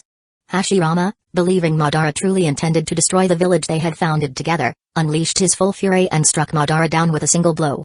The third time, both reincarnated in the summoning, impure world reincarnation form, they clashed on the battlefield during the Fourth Great Ninja War. Even with the Rinnegan, yin-yang style, infinite chakra, and an immortal body, Madara was still suppressed by Hashirama, trapped within the gates of the great god. You can never know what other methods Hashirama has in store for you. There is only one god of shinobi. But this time, Madara's goal is not to destroy Hidden Leaf Village. His true aim is to obtain a piece of Hashirama's flesh. His act of descending into darkness, of appearing to seek the destruction of everything, is merely to provoke Hashirama into fighting him with all his might, in a fair and honorable battle. Often, Kamiane can't help but wonder, what if Madara were to lower his pride, abandon such extreme methods, and instead approach Hashirama with a gentle tone, making a request? Would Hashirama agree to his plea, and could this battle be avoided? But this is impossible. Madara has his own pride, the dignity of a true warrior. Kamiane, let's go. Madara's deep voice echoes from afar. Kamiane responds immediately, understood. With a whoosh, his figure vanished, leaving only a leaf gently falling to the ground. Year 7 of Hidden Leaf Village, a certain summer night. For the village of Hidden Leaf Village, this was destined to be an extraordinary night. Summoning jutsu. Amidst a towering plume of smoke, the colossal figure of the Nine Tails emerged outside Hidden Leaf Village. In the chaotic gale, its 9 long tails stretched freely under the full moon, and a roar more ferocious than any beast's surged into the sky, rumbling like thunder. Clang. The fan and the great sword clashed fiercely, and the two figures locked in combat separated under the moonlight, both retreating backward. The Nine Tails roared, its massive vines coiled, and the powerful shockwaves mercilessly ravaged the land. This was a battle that ordinary ninja could not possibly intervene in. Madara, with an overwhelming presence, unleashed his chakra in a violent burst. He activated the Susanoo armor, and the Nine Tails, now enhanced by the Susanoo, towered hundreds of feet high, surpassing even the mountains. The Susanoo itself was the materialization of vast chakra, forming a colossal warrior god for battle. When he used the Susanoo, a symbol of destruction and ruin, as armor for the tailed beast, the resulting devastation was nothing short of a natural disaster. As for his old friend's technique, Hashirama felt a hint of admiration in his heart. But this was no friendly spar. It was a life and death battle. He was more concerned about the village being caught in the crossfire. Thus, he fought while retreating, quietly leading Madara and the Nine Tails toward the sea. Madara, playing along, began the pursuit with tacit understanding. After all, his goal was never the destruction of Hidden Leaf Village.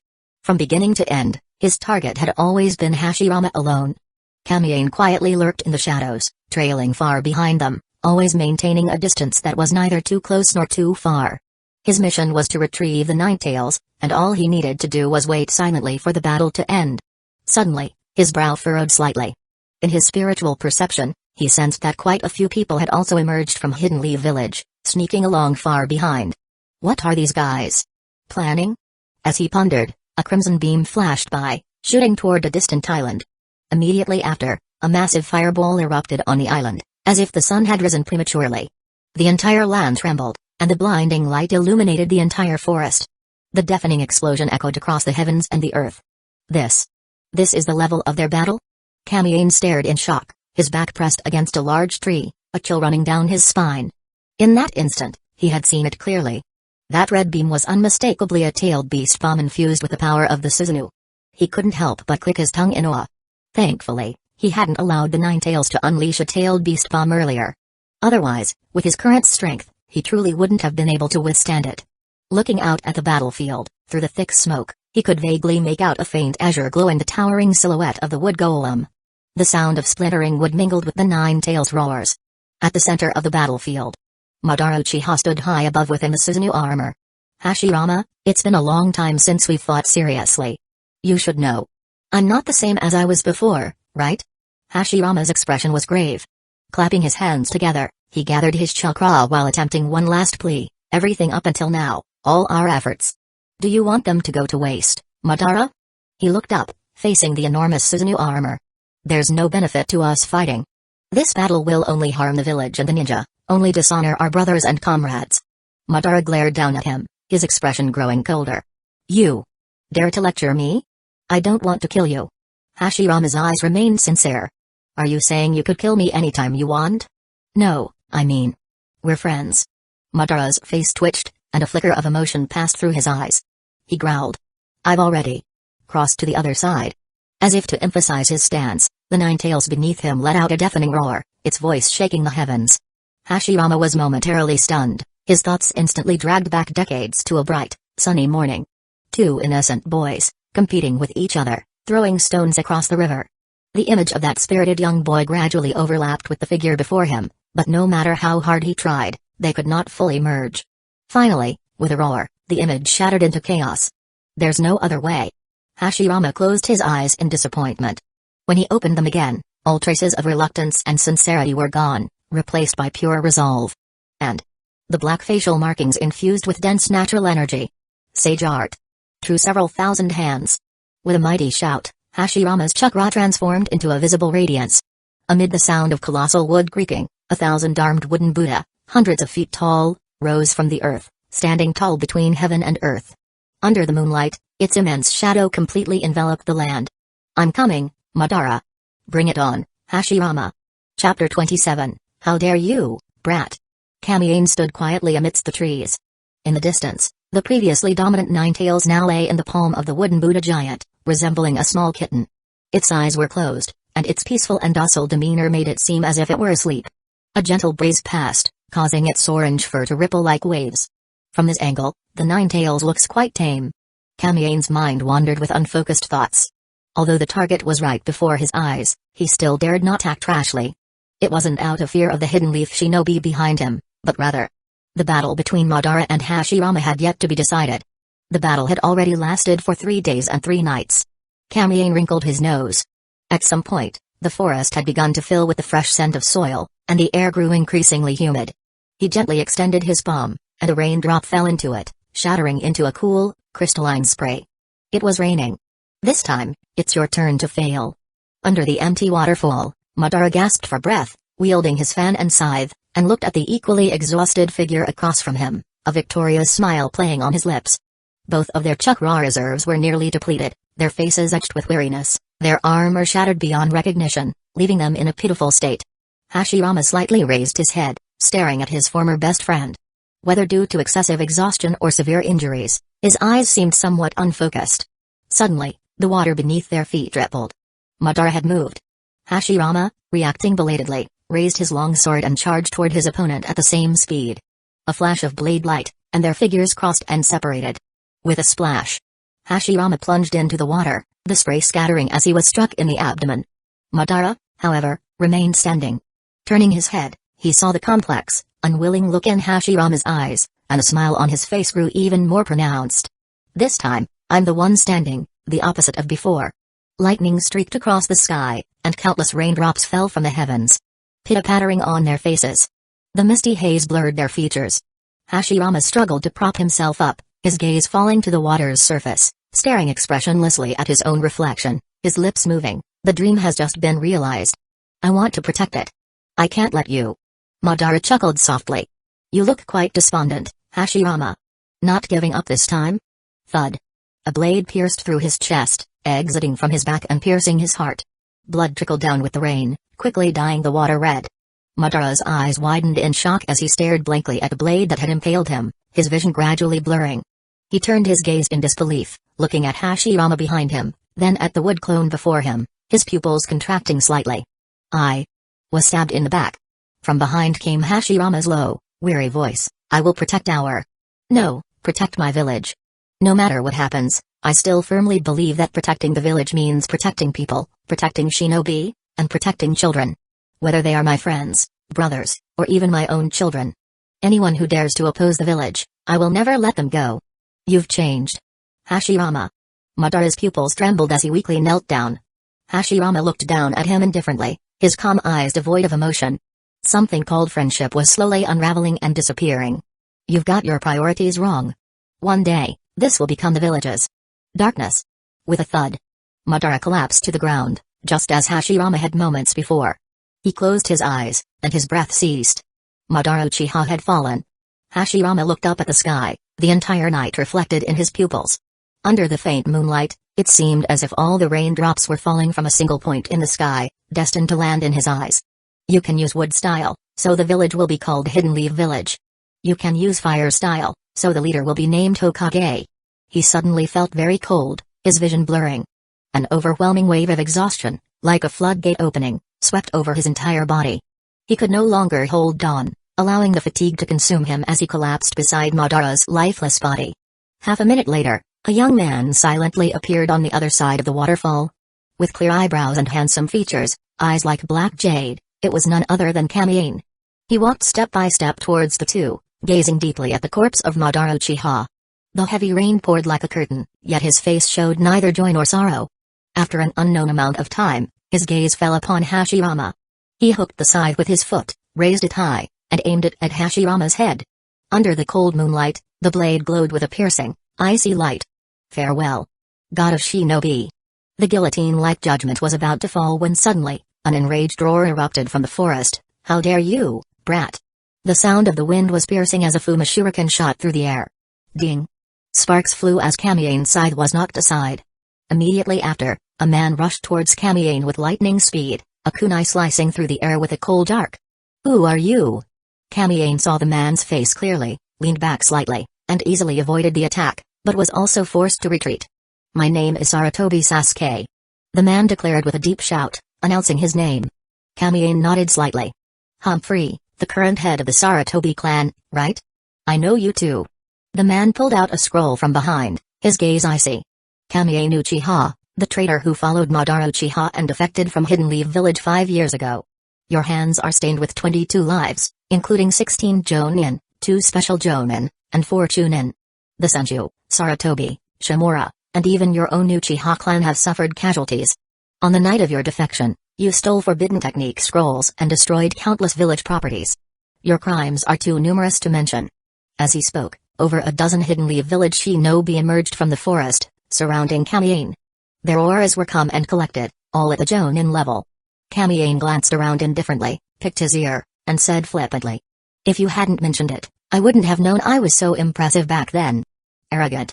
With me here today, you won't harm the village even a single hair. Sarutobi Sasuke roared. That night years ago, he had been away on a mission. As one of the founders of Hidden Leaf Village, he had been entrusted with important responsibilities by Lord Hashirama, yet such a tragedy had occurred. He had always considered it a disgrace. This young man before him had become a thorn in his heart. Today, no matter what, he would settle things here. As he thought this, the hairs on the back of his neck stood up. Relying on years of combat experience and instinctive danger sense, he immediately lowered his head. Swish! A blade flashed horizontally, and a small tuft of hair fell in the wind and rain. You! He was stunned. The attacker was actually one of his own comrades. However, this comrade's eyes were lifeless, his expression blank, like a puppet being controlled at will.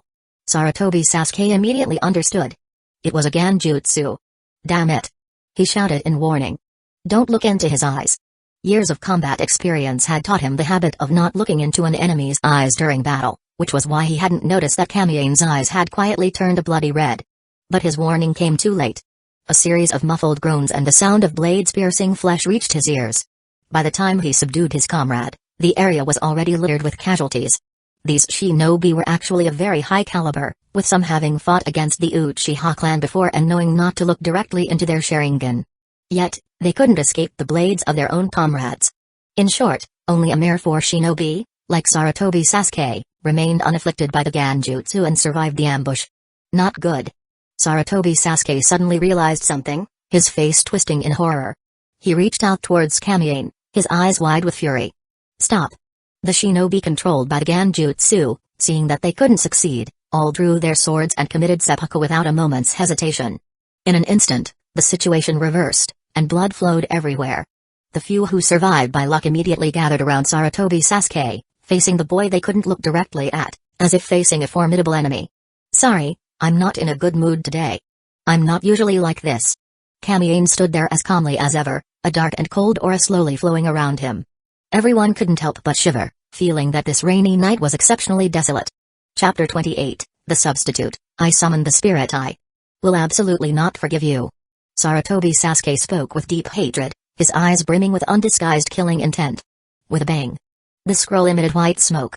He hoisted a massive Fuma shuriken and hurled it towards Kamiane, then swiftly formed hand seals. Shuriken Shadow Clone Technique. The smoke exploded continuously, and a dense swarm of Fuma shuriken surrounded Kamiane, sealing off all his escape routes. Kamiane, expressionless, swung his scythe. Cold flashes of light formed an impenetrable defensive net, sparks flying incessantly.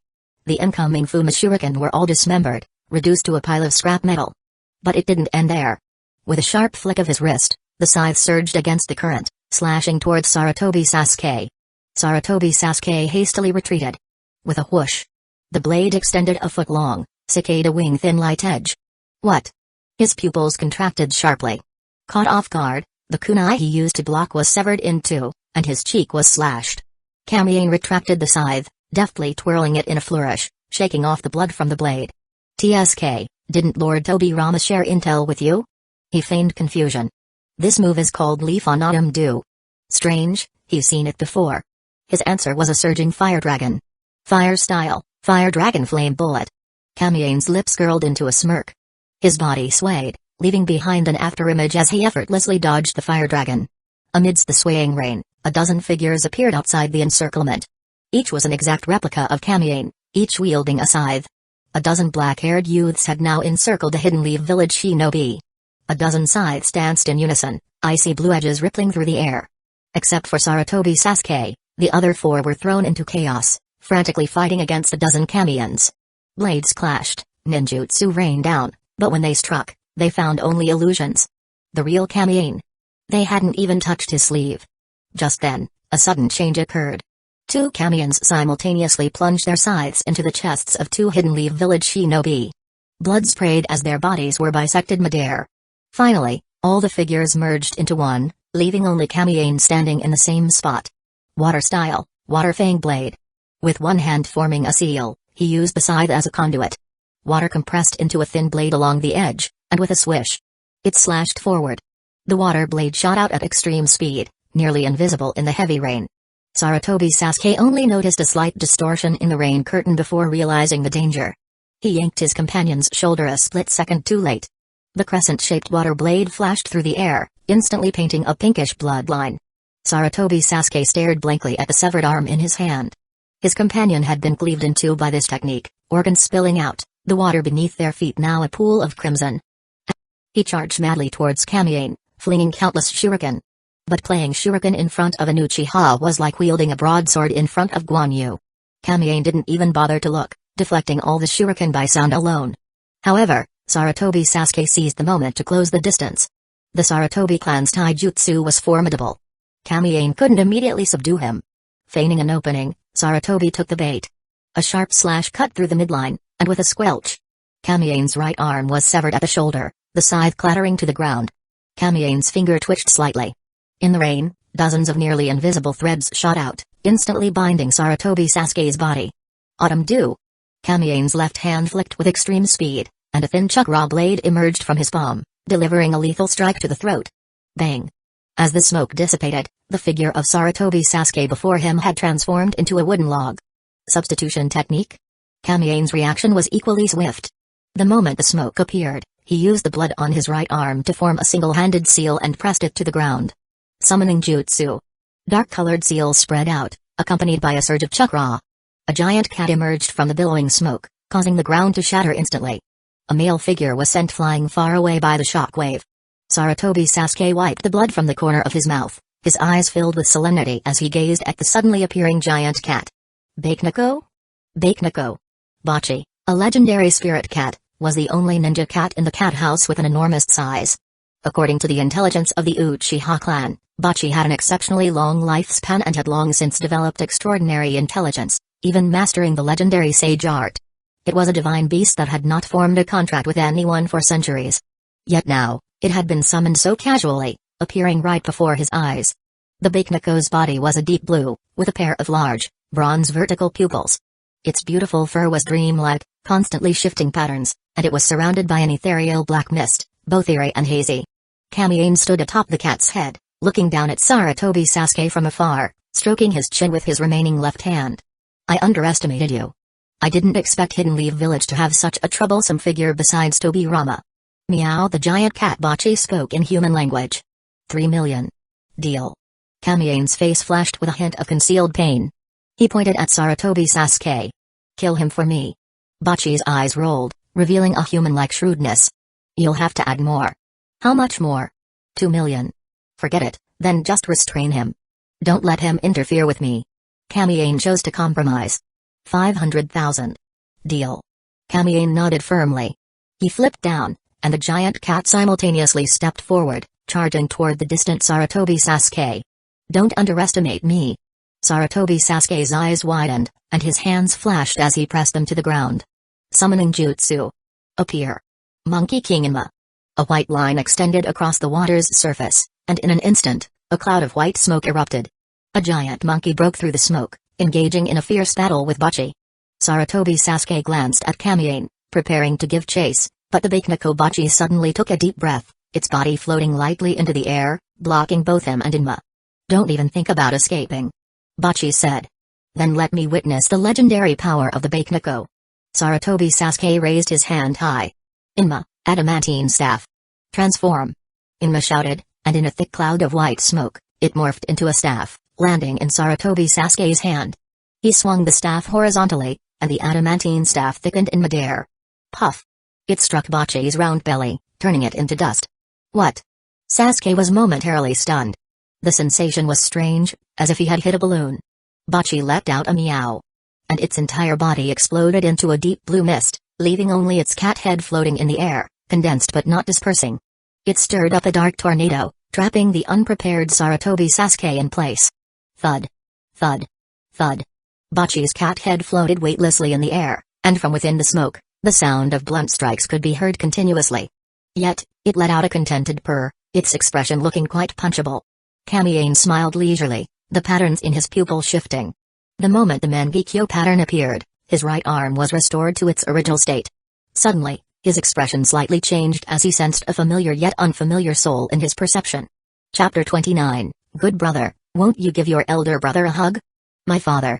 Several youths leaped out from behind, with the one at the forefront charging headlong towards Kamiane. This reckless and undisciplined action was full of openings in Kamiane's eyes. With a sweeping kick, he struck the youth's face, sending him flying over 10 meters with a resounding bang. Hiruzen. Monkey. The youths behind exclaimed in shock. Young master. This figure came from the other side. The only remaining Jonin on the battlefield, who, as it turned out, was a ninja from the Sarutobi clan. His voice grew closer as he charged forward with a kunai. A flash of black energy surrounded Kamiane, and the skeletal outline flickered, causing the kunai to snap in two with a ding. What? The ninja's eyes widened in shock, and in the next second, he was seized by a pitch-black giant hand and lifted high into the air. However, Kamiane didn't even glance at him. Because, at this moment, his eyes were fixed on only one figure. It was a black-haired youth who bore a striking resemblance to him in both height and appearance.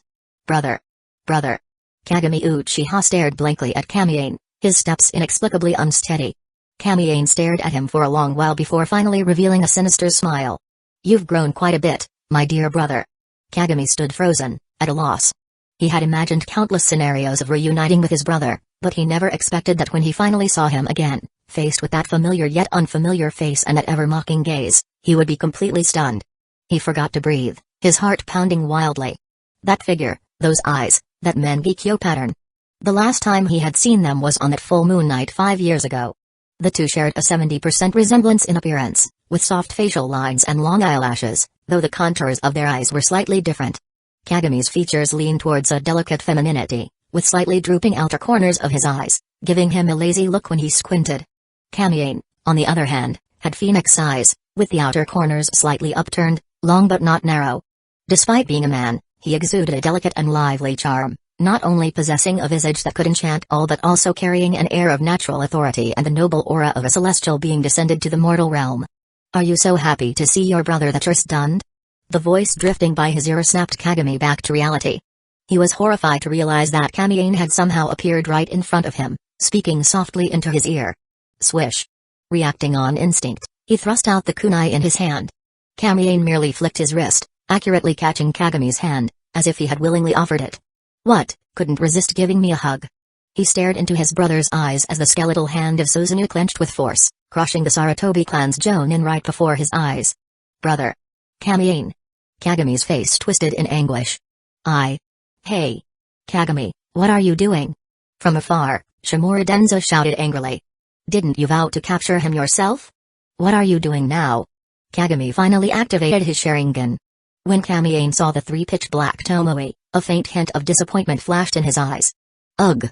Kagami uncontrollably knelt on the ground, blood dripping from his 7 orifices.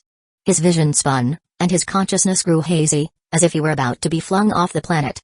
"Dear brother, casting Ganjutsu on someone with stronger ocular power will result in a backlash, didn't your elders teach you that?" He kicked Kagami in the chest, sending him flying like garbage. In the next moment, invisible wind blades enveloped him. Wind-style, vacuum serial waves. Denzo formed hand seals, spewing out a barrage of sharp wind blades. The sickle-like gusts carved countless furrows of varying depths into the ground. But Kamiane maintained his initial stage Suzuno, and the seemingly indestructible wind blades left not a single mark on the skeletal frame. Black energy surged, and a skeletal arm shot out from an unnatural angle, grabbing towards Denzo. Partial expansion jutsu. A chubby blonde leaped high into the air, his massive palm clashing with the skeletal arm, unleashing an invisible shockwave. Water-style, water whip. Lightning-style, gratitude wave. From a distance, a man and a woman executed a water-lightning combination technique. The girl wielded a whip crackling with lightning, slicing through the air with a howl. Such a nuisance. If flies are too unruly, they can only be swatted to death. Kamiane spoke coldly as the black energy roared like a dragon. The first stage of Suzuno instantly took form, resembling a demon clawing its way out of hell. Under the gaze of the giant skeleton's hollow eyes, everyone broke into a cold sweat. Crack. The blonde-haired, overweight man was the first to be attacked. His arm was crushed directly by the Suzuno, and his entire body was slammed into the ground. Blood sprayed like a waterfall, and an eyeball flew out from between the fingers, rolling right in front of Kagami Uchiha. In the next second, the water-lightning combination technique struck the skeleton, but it was like mud sinking into the sea, not stirring up even the slightest ripple. That wasn't all. Kamiane clapped his hands together, and a massive amount of black energy coiled around the skeletal structure. Flesh and blood grew on the skeleton, making it abnormally tall and imposing. 4 long arms reached out and grasped the air, each condensing into a bizarrely shaped black blade. Die. The how-bodied giant swung down fiercely, and a crescent-shaped slash wave leveled the ground. Denzo and Hiruzen's bodies exploded one after another, scattering a mist of blood. Even Koharu Udatane, who was far away, couldn't escape and was caught in the attack. Save me. Hamura Midokado desperately clung to Kagami's pant leg. Kagami trembled as he turned his head, only to see that the other man's body was now only half intact. "Kagami, save me, save." Splat. A splash of crimson filled Kagami's vision. The Suzuno raised its fist, and the stench of blood assaulted his senses. Shreds of flesh fell like rain, and thick, pungent blood splattered all over Kagami's face. Feeling the scalding warmth on his face and the carnage all around him, Kagami Uchiha could no longer suppress the turmoil in his heart. Vomit. Humphrey. Kamiane manipulated the Suzuno to lift Kagami up, staring at the Tomoe in his eyes and clicking his tongue. "Your comrades died horribly in front of you, and yet you don't feel any pain at all?" Kagami's body trembled as he closed his eyes, resigning himself to his fate. He let the liquid on his face flow freely, unable to tell whether it was rain, blood, or tears. "I never thought you could be so heartless, little brother. Your comrades are dead, and yet you. What are you even doing? What are you doing? What the hell are you doing? You. Kagami. Kagami. What the hell are you doing? Move already." Kagami's eyes snapped open. The pungent smell of blood was gone. He hadn't been crushed by the Suzuno, he was still standing there, unharmed. He looked around in a daze. His comrades, who had just died tragically, were now lying haphazardly on the ground, their gazes filled with hostility. But they were all alive. Ganjutsu, Mirror heaven and earth reversal. In front of him, Kamiane spoke leisurely. It's just a Genjutsu rebound. Didn't your elders teach you that? Oh, you actually cried from fear? Kagami hurriedly wiped his face, feeling the wetness on his skin. Kagami. Cough, you should run. This guy. Saratobe Hiruzen, covered in dirt, lay in a deep crater, looking as if he didn't even have the strength to stand up. He's too strong. He's on a completely different level from us. Humphrey, he said he'd capture him himself, but now he's going to be a deserter. Denzo muttered darkly, lying next to Hiruzen.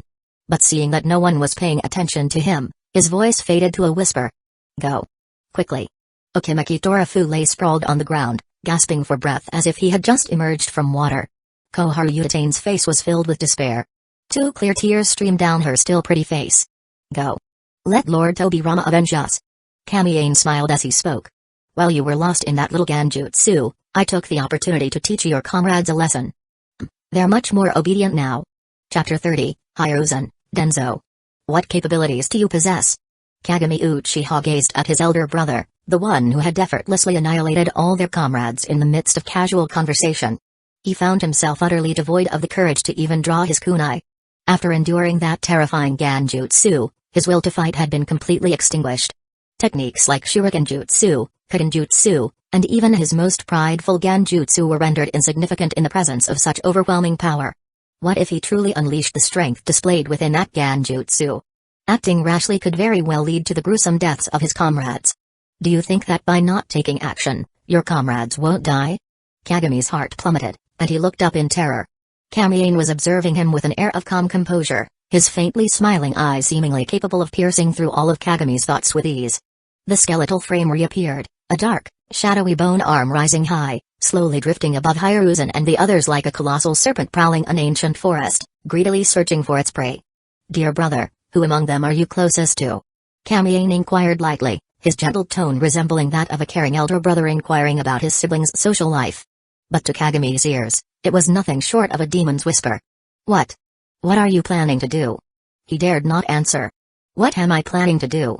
Why, to punish you, of course. If it weren't for your betrayal, I wouldn't have incurred such deep enmity with Hidden Leaf Village. Kamiane smiled at his younger brother, his words cutting yet his smile pure and untainted, radiating with the warmth of sunlight. You won't speak? How cunning. Then I have no choice but to guess for myself. Kamiane rubbed his chin, the enormous bone hand hovering in midair. The bone hand slowly swept across the crowd, from Denzo and Hiruzen to Akimeki Torafu, then to the nearby Midokado Hamura and Utatane Koharu. Everyone stared at it with wide, trembling eyes, cold sweat pouring down their faces, the shadow of death looming over each of them. Is it him? The casual yet heavy voice struck like a hammer to the heart. Boom. The bone fist slammed down mercilessly. A heart-wrenching scream mixed with the spine-chilling sound of bone shattering. Akimeki Torafu's body was deeply embedded in the fist-shaped crater, his fate unknown, as steaming blood quickly dyed the water surface red. Ah! Kagami desperately charged forward, the dual torment of illusion and reality was on the verge of driving him insane. Stop! Kamiane slightly turned his head, glancing at him. Kagami's fingertips barely touched the skeleton before they abruptly halted. When his gaze met those magnificent Mangekyo Sharingan eyes, his body seemed to lose all command, and every movement suddenly ceased. It's Genjutsu. His heart skipped a beat, and a flash of indescribable fear and confusion passed through his eyes. Don't rush, our game isn't over yet. Kamiane said with a smile. It seems I guessed wrong, so the game continues. Denzo stared in terror at the approaching skeletal hand, his breathing becoming increasingly rapid. He had an intuition. This time, it was coming for him. The skeletal hand hovered above him, and even the residual bloodstains on it could be clearly seen. Denzo's face was deathly pale, his heart pounding violently. I'm going to die. I'm going to die. I'm going to die. I'm going to die. No. I can't die like this. I haven't become Hokage yet, I haven't made a name for myself. Move, damn it. He wanted to escape, but he couldn't muster even the slightest bit of strength. Among these people, his injuries were the least severe, he had only been kicked by Kamiane just now. But that kick had precisely struck a certain point. A Kyaku point for his chakra circulation. The kick, neither too light nor too heavy, caused the ninjutsu he had been preparing to detonate within his body. Countless tiny wind blades rebelled against him, wreaking havoc internally, severely damaging his meridians, rendering him immobile. The skeletal hand descended upon him, And under the moonlight, the shadow it cast grew larger and larger, causing goosebumps to rise all over his skin.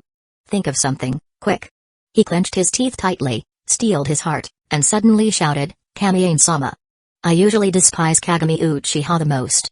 Everyone was stunned, even Hiruzen, who was standing nearby, looked at him in a daze. That's right, the person I hate the most is Kagami Uchiha. What is he? Just a braggart, nothing more. In the end, I'm the one who has the worst relationship with him on a daily basis. Denzo ignored the gazes from his companions and continued speaking on his own. TCH. Kamiane curled his lips and casually swung the skeletal hand of the Susanoo, sending Denzo flying far away, tumbling and rolling like a bothersome insect being swept aside.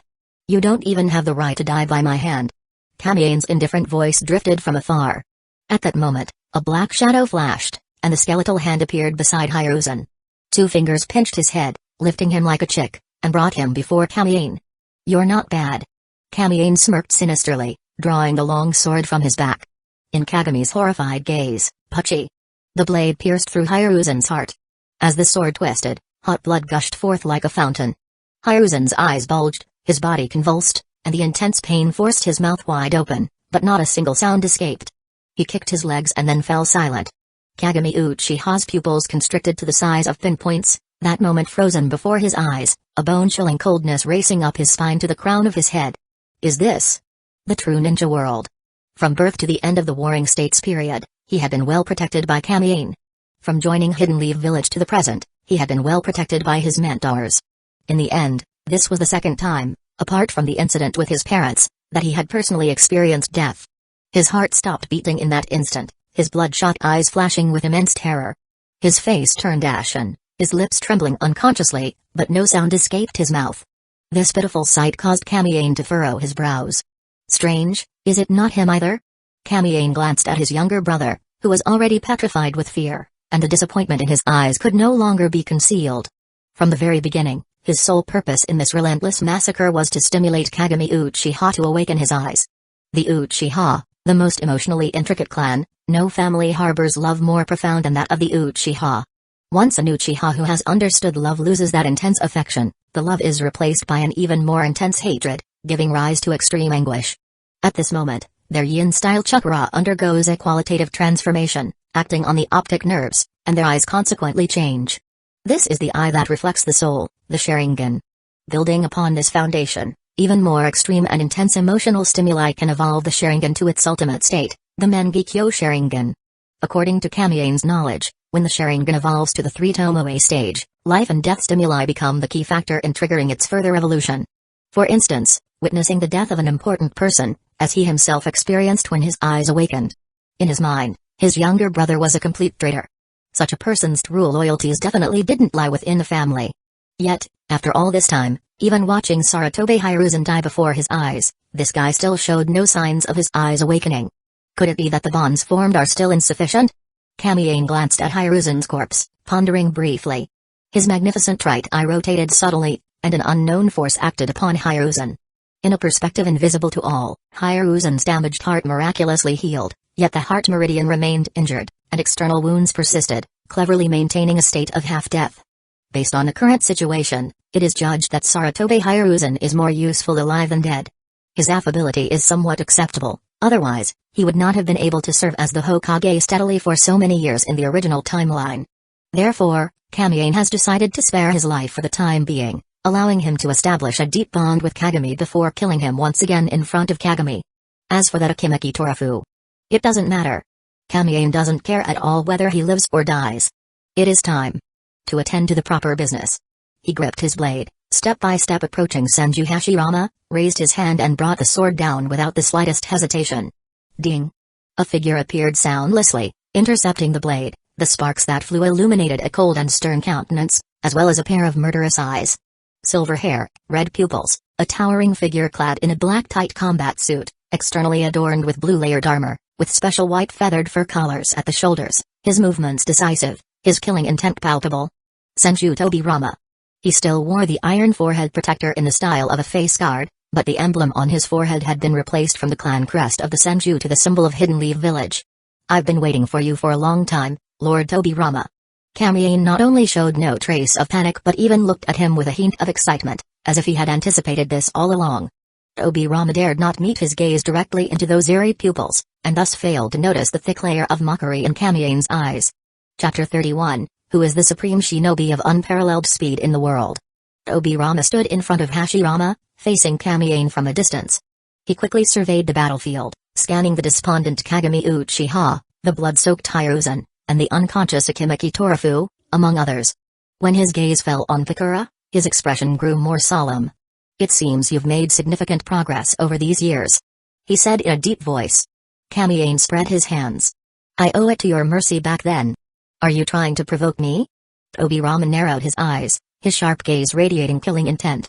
"Indeed, I should have insisted on eliminating you back then, or today's calamity would not have occurred. Is Lord Obirama regretting it now?" "Unfortunately, there's no cure for regret in this world." "No." Obirama reached into his pouch and drew out 8 kunai with both hands. "Today, I will eliminate you." Whoosh! Whoosh! Whoosh! The kunai pierced through the rain curtain, hurtling straight towards Kamien. Each one bore the distinct mark of the Flying Thunder God technique, and Kamien's eyes swiftly locked onto the trajectories and landing points of all the kunai. No matter where Obirama appeared, Kamien would be the first to launch a deadly strike. "Come, let me test who is truly the supreme shinobi of unparalleled speed." Kamien licked his lips, his muscles tensed, and unconsciously tightened his grip on the hilt of his blade. Suddenly, his ankle was seized, and a large hand emerged from the water, yanking him into the ground. "All your attention was on the kunai, wasn't it?" A chilling voice echoed like a tomb's cold wind. Obirama appeared silently behind Kamien, demonstrating the skills befitting a shinobi of unmatched speed. In the blink of an eye, a kunai pierced through Kamien's right eye, embedding itself directly into his skull. Thud. Kamien's astonished expression froze on his face as the Obirama before him puffed into a cloud of white smoke and vanished. "This technique is called the Shadow Clone Jutsu. How strange, you've witnessed it before." Obirama's true form appeared behind him, speaking coldly. Kamien was suddenly startled. These words were all too familiar, clearly the same ones he had just used to mock Sarutobi Sasuke. "So, you've been watching all along." Kamien spoke intermittently, his face pale, his once delicate features now twisted and ferocious. A kunai was embedded in his eye socket, blood gushing like a spring. Even his left eye was vacant, the whites completely dyed a blood-red hue. "Don't even think about using that ocular technique to recover. I've already destroyed your optic nerve." Obirama crouched down, one hand picking up the long sword, the other gripping Kamien's hair. "Actually." Kamien's body convulsed, his voice growing fainter, still murmuring something. "It was me." Swish. The blade reflected the moonlight, flashing by in an instant. Obirama cleanly severed Kamien's head, blood splattering onto the water's surface, crimson as fine wine. "I won."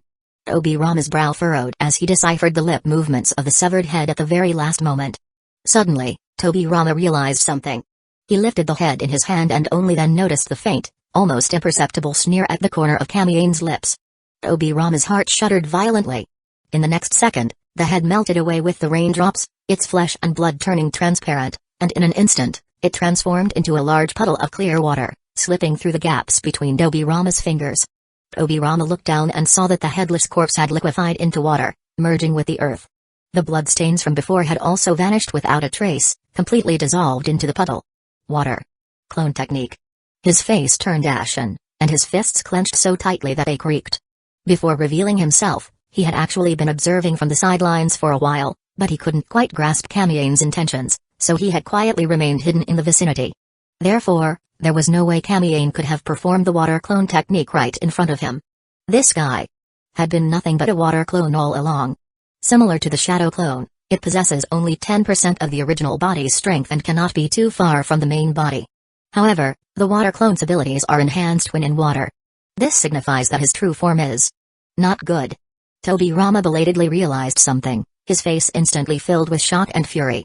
Without a second thought for his surrounding subordinates, he directly activated the Flying Thunder God technique and vanished from the spot. Elsewhere on the battlefield, this was a shattered land. Although the heavy rain had washed away the scorched smoke, the scene that met the eyes was still a mess of devastation. Giant trees grew chaotically in all directions, the ground uneven and riddled with ravines, as if it had been roughly plowed by a giant, with not a single intact spot to be found. This was the result of the roots' disorderly oppression and destruction of the ground. A colossal wooden Buddha, 100 jong tall, stood here. Opposite it, massive tree roots intertwined, constructing several hollow wooden dragons in the air, as if sealing something. However, the bodies of these wooden dragons had long since been severed, and the palm of the wooden Buddha had been shattered. The thing that was sealed had long disappeared. On top of the wooden figure, a black-clad youth stood with his hands behind his back, graceful and composed. The moonlight was as clear as water, outlining his distinct facial features. Strands of hair, soaked with water droplets, hung down his pale face. A pair of magnificent Mangekyo Sharingan shimmered with a faint light, adding to the dreamy and hazy atmosphere. The rain had been falling until now, and the night had already brought a slight chill. The thin mist intensified this feeling of coldness. Swish! Obirama Senju's figure appeared on the giant tree. The first thing he saw was the empty wooden dragon cage and the nonchalant youth. Instantly, a storm of fury brewed in his eyes. The Ninetales was gone. Even the technique he had left on the Ninetales had disappeared along with it. From the very beginning, you were aiming for the Ninetales? He stared intently at Kamiane's back. If looks could kill, Kamiane would have died 1,000 times over. Kamiane turned around leisurely and smiled as he retorted. Didn't you figure that out as well? Obirama's face turned ashen, squeezing out a cold humphrey. Kamiane was right. During the decisive battle between Hashirama and Madara, as the second in command of the Hidden Leaf Village, he had already arranged strategic countermeasures. In order to avoid being drawn into the battle, he deliberately dispatched only Sarutobi Sasuke and a few elite Jonin this time to participate in the cleanup of the battlefield. In his heart, his elder brother was invincible, and it would not be an exaggeration to call him peerless in the world. Meanwhile, he led his trusted subordinates to guard the Ninetales, lying in wait for the target while also aiming to broaden their horizons. This target, naturally, was Kamiane Uchiha. Obirama had never forgotten him. Ever since that night 5 years ago, Obirama had regarded him as the greatest threat to Hidden Leaf Village, second only to Madara. As longtime adversaries in their strategic games, he had long anticipated that Madara would send Kamiane to retrieve the Ninetales. Yet, despite having laid in ambush near the Ninetales for a considerable time, Kamiane had not appeared. However, this did not unsettle him in the slightest. He decisively issued the order, commanding his subordinates to rush to another battlefield to gather intelligence. However, he never expected that upon witnessing his father being trapped, Sarutobi Hiruzen, driven by a surge of bloodlust, recklessly charged forward. Meanwhile, the ever-cautious Denzo first had Kagami Uchiha make a move, and then he himself took advantage of the chaos to launch a sneak attack, ultimately dragging his companions into peril. As Tobirama waited in vain for his subordinates to return, he immediately muttered to himself, "This is bad," and teleported over using the Flying Thunder God mark on Hashirama's body. Subsequently, he continued to be misled by Kamiane, believing that Kamiane's target was Hashirama. Coupled with Kamiane's provocation and the accumulated killing intent, he finally couldn't restrain himself and took action, only to realize he had fallen into a trap. A single oversight, Lord Tobirama. Kamiane winked at him. What I truly didn't anticipate was that you could destroy the seal in such a short time and effortlessly release the Ninetales. But Hashirama's eye twitched, the future second Hokage took a deep breath, suppressing his anger into a somber, icy tone. Today, you will die. Chapter 32, The Art of Flying Thunder God. Today, you will die. As the trailing sound of the last word just passed, Tobirama vanished. Kamiane's pupils constricted sharply as he shifted his steps, turned his body, and tilted his head. The movements were executed in one fluid motion, without the slightest hesitation. Slice. A line of blood shot across his right cheek, the searing pain causing his face to twist slightly. Obirama, holding a kunai, had launched a sudden attack from his side without any warning. Kamiane's reaction was remarkably swift. His right hand lashed out instantly, the afterimage of his arm resembling a whip. With a resounding crack, he tightly grasped Obirama's wrist, the force so great that the kunai slipped from his hand and fell. He clenched Obirama's wrist with an iron grip, while the palm of his other hand emitted a blue light. Autumn dew transformed into an icy blue blade, thrusting directly toward Tobirama's heart. Swish. Obirama's body vanished once again. Kamiane sensed a slight disturbance in the air behind him, and a bone-chilling cold surged straight to the crown of his head. However, there was no time to turn around. In a moment of terror, his crimson pupils hastily glanced back. A dazzling gleam pierced the air. Obirama, gripping the kunai in reverse, ruthlessly aimed for Kamiane's eyes. Got it. Obirama's gaze was dark and sinister. The tip of the kunai tore through the air, producing a long, ear-piercing screech. Silently, the kunai struck nothing but air, and Kamiane's body disappeared into thin air, instantly reappearing 5 meters away. He stumbled, nearly falling. That was close. Kamiane's breathing was erratic. Even though he had escaped danger, His eyes still flickered with panic, like a wary young beast. Just a little more, and his right eye would have been gouged out by Tobirama. However, compared to Kamiyane, Tobirama's expression was even more intriguing. Space-time ninjutsu? Your ocular abilities aren't just limited to restoration? You can also perform spatial teleportation? His brows furrowed, and a glint of light flashed in his eyes. Compared to Lord Tobirama, there is still a significant gap. Kamiyane deliberately spoke with ease. Tobirama's expression returned to normal as he spread his hands and said, "This place has long been marked with countless flying thunder god seals by me. I can appear at any location. This place is a tomb I have specially built for you." Kamiyane instinctively scanned his surroundings. The low grass, the cracks in the broken trees, the edges of the fissures on the ground, beneath the water's surface, within the stone walls, on the rocky cliffs. Countless flying thunder god seals came into view. Numerous flying thunder god kunai were scattered across the battlefield, mixed among the chaotic array of weapons. Unless one deliberately searched for them, they would be nearly impossible to detect. In the moment Kamiyane was distracted, Tobirama teleported in front of him once again, the kunai slicing through the air with a cold, eerie gleam. It was too late. In the presence of Senju Tobirama, Kamiyane had no time to perform the teleportation jutsu. He could only activate Hamano Tokatachi. His right pupil instinctively rotated with an eerie glow, and he appeared out of thin air at the position Tobirama had just occupied. From an observer's perspective, the two figures blurred for an instant in the heavy rain, and in the blink of an eye, they had swapped positions. It was nothing short of a miraculous feat. Besides the teleportation jutsu, the injury on the right side of his face has also disappeared. Does this ocular technique not only restore injuries but also restore spatial positions? These positions are not random. While launching his attack, Tobirama analyzed the battle. In the blink of an eye, he reappeared before Kamiyane like a vengeful spirit, kunai aimed directly at his right eye. "You can't escape. I can teleport to any corner of this space." Thud. The kunai pierced through the palm, blood splattering. Kamiyane tightly grasped Tobirama's fist with his hand, the blade stopping just an inch away from his eyeball. A cold, eerie light flowed past, reflecting the jade-like fine luster of his Mangekyo Sharingan. He didn't teleport away immediately. Is there a cool-down period or? Tobirama narrowed his eyes. Although his attack seemed fierce this time, based on Kamiyane's previously displayed agility, he could have predicted the attack and used his space-time ocular technique to escape at the first moment. As soon as the thought surfaced in his mind, Kamiyane vanished in an instant. With a swish, a faint shadow quietly appeared atop the wooden figure, marking the position Kamiyane had occupied approximately 3 minutes prior. The ocular technique of the left eye grants immunity to my water style, while the ocular technique of the right eye. Is it temporal reversion? Not only can he teleport to a previously occupied position, but he can also restore his own health condition. However, it seems there is a cool-down period of 1 second, preventing consecutive activations. Tobirama's mind rapidly analyzed the intelligence, his gaze as calm as still water. Since he hasn't left this area, it suggests that the time he can revert is limited, roughly a few minutes. In just a few brief exchanges, he had nearly deciphered Kamiyane's abilities. At the moment Kamiyane landed, without the slightest hesitation, he summoned the Susanoo. Ribs stretched, arms grew, and meridians rapidly filled the gaps, swiftly coalescing into solid flesh and blood. The second stage Susanoo manifested in less than half a second, its colossal body fully extending under the cold, desolate moonlight, its lines severe and unyielding. The how-bodied giant clasped its hands together, condensing that peculiarly shaped weapon. But this time, the gathering of chakra did not cease.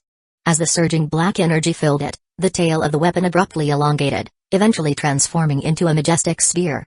Finally decided to use this move, huh? Tobirama did not pursue, a cold smirk curling at the corner of his mouth. The Susanoo spear swept horizontally, its tip carving a perfect circle in the curtain of rain. The arc was dark and profound, appearing more like it had torn through space, leaving behind a void of darkness.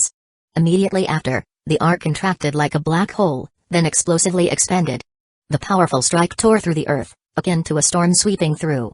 Centered around the Susanoo, the ground began to crumble and tear apart inch by inch, with shattered wood and rainwater being swept up by the fierce wind, following the arc to a more distant place.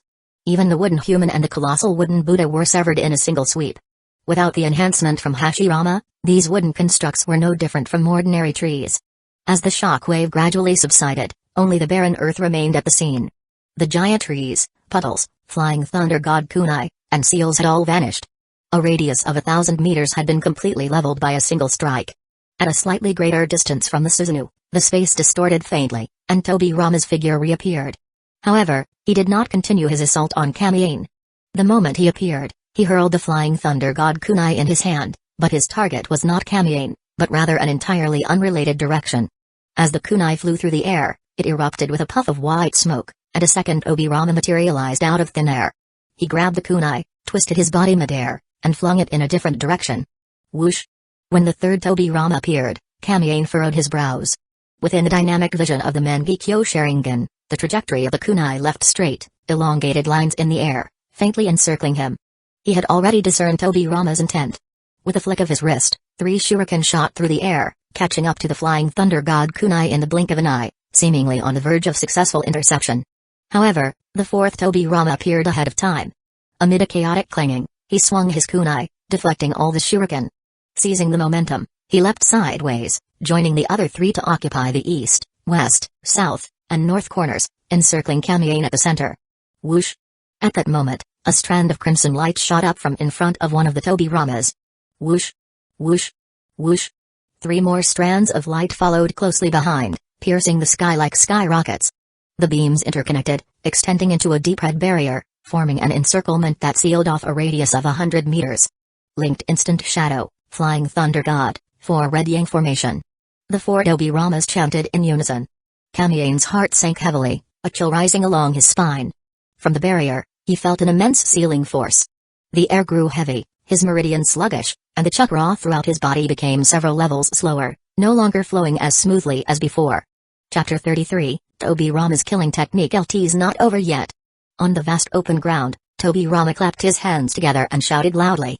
Summoning technique, impure world reincarnation. Within the 4 red yang formation, hundreds of coffins rose from the ground, emerging one after another from the edges of the barrier. Dust and smoke filled the air, and in a matter of moments, the black Susanoo at the center was completely surrounded. Boom! Boom! Boom! Boom! The sound of coffin lids hitting the ground continued incessantly. Amidst the thick smoke, hundreds of eerie figures began to take shape. As the moonlight drew near, Kamiane inside the Susanoo couldn't help but furrow his brow. He saw pairs of crimson Sharingan eyes. 8 years ago, a portion of the Uchiha ninjas who perished on the battlefield. Obirama stared at Kamiane within the crimson barrier, a cold and mocking smile curling at the corner of his lips. Today, they will be the ones to send you on your way. Hum. A pitch-black slash tore through the earth, transforming into a crescent moon's radiance that swept horizontally, annihilating dozens of figures in a single stroke, along with the coffins behind them. Susanoo shook its spear, and black light erupted from the spear tip, carrying the momentum to sweep away 1,000 troops, once again swinging out a pitch-black arc. The powerful energy poured forth once more, raging like a storm. Under this calamitous might comparable to a natural disaster, the defiled ones were as fragile as grass and mayflies, turning to ashes in an instant. The arc, unstoppable and overwhelming, collided directly with the barrier, causing a deafening hum and stirring up layers of surging air currents. Kamiane narrowed his eyes slightly. The 4 red yang formation, as expected of a barrier technique that only Kage-level experts could deploy, was so resilient that even the full-force strike of his second-stage Susanoo could not tear it apart. From beginning to end, he never paid any heed to Obirama's summoning, Impure World Reincarnation Army. The only thing that truly posed a threat to him was the barrier before his eyes. However, the boundary wall expanded as if elastic, then slowly contracted back. A black light, carrying a massive amount of dust, erupted from the exit above, forcefully dispersing the leaden gray clouds. If that's the case, then I'll have to try using the third stage Susanoo. Kamiane's right eye, the Mangekyo Sharingan, silently rotated, instantly restoring his physical condition to its peak. He had already lost count of how many times he had reversed time. Since his debut, this was the most frequent use of time reversal he had ever employed. The level of difficulty posed by Senju Obirama had surpassed that of the Nine Tails. Still, these undying cockroaches are truly troublesome. The dust slowly gathered, and the summoning, Impure World Reincarnation individuals who had just been shattered by the Susanoo stood upright once more. As long as the caster did not release the binding, they were immortal and indestructible. To deal with them, the most direct and effective method is to control the caster to undo the Impure World Reincarnation seal, or to directly attack their souls using yin-yang style. As a last resort, one can only defeat and then seal them to restrict their movements. However, sealing techniques are precisely not Kamiane's forte, and in fact, he is utterly clueless about them. Those reincarnated individuals charged forward at an extremely fast speed, fearless of death, their blank and lifeless faces clearly indicating that their minds had been manipulated. Fire style, Great Fireball. They all formed hand seals, and one massive fireball after another fell like cannonballs, shattering upon impact outside the Susanoo, erupting into billowing smoke. Kamiane stood confidently inside the Susanoo. Within the realm of ordinary ninja, the second stage of Susanoo is considered an absolute defense. These ordinary ninjutsu couldn't harm him in the slightest. Clang! Clang! Clang! Clang! Countless shurikens struck the half-giant's eyes, armpits, joint gaps, and other vulnerable points, but they were utterly ineffective. Kamiane couldn't even be bothered to look. With a sweep of his spear, dozens more were reduced to dust. With a single clap of his hand, he smashed a few who couldn't escape into the ground. Kid, you don't show any mercy when killing your own kind, do you?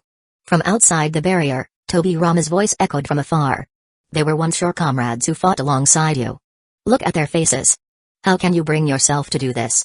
Kamiane sneered. Lord Tobirama, trying to play mind games is just childish. They've been dead for a long time, now they're nothing but walking corpses. And the long spear was raised high, surging energy accumulating like a tide. They died by your hands. Susanoo wielded the long spear with both hands, the spearhead plunged into the ground, and with a fierce upward slash, a colossal black crescent moon plowed through the earth. The ground crumbled inch by inch, as fragile as tofu, but the crescent moon did not pierce through the surface, for deep underground lay a red boundary wall. Boom! A massive shockwave detonated beneath the surface, the earth exploded with a thunderous roar, and debris cascaded down. Before Susanoo, a crater with a radius of several tens of meters appeared, burying nearly half of the impure world beings under the rubble. TCH, even the underground is covered by a barrier. Kamiane clenched his fist, a flash of frustration flickering between his brows. At that very moment, the corner of his eye caught a straggler, a reanimated corpse that had survived the previous slash attack. It had already infiltrated Kamiane's vicinity, slamming its palm against the outer wall of the Susanoo. Kamiane was prepared to ignore such a mindless assault, but his Mangekyo Sharingan suddenly caught a faint, almost imperceptible glimmer. It seemed as though something was attached to the reanimated corpse's palm. Not good. Kamiane's gaze instinctively focused on it. It wasn't just the palm. Under the armpits, along the ribs, the inner thighs, even the soles of the feet. These usually unnoticed areas were all plastered with explosive tags.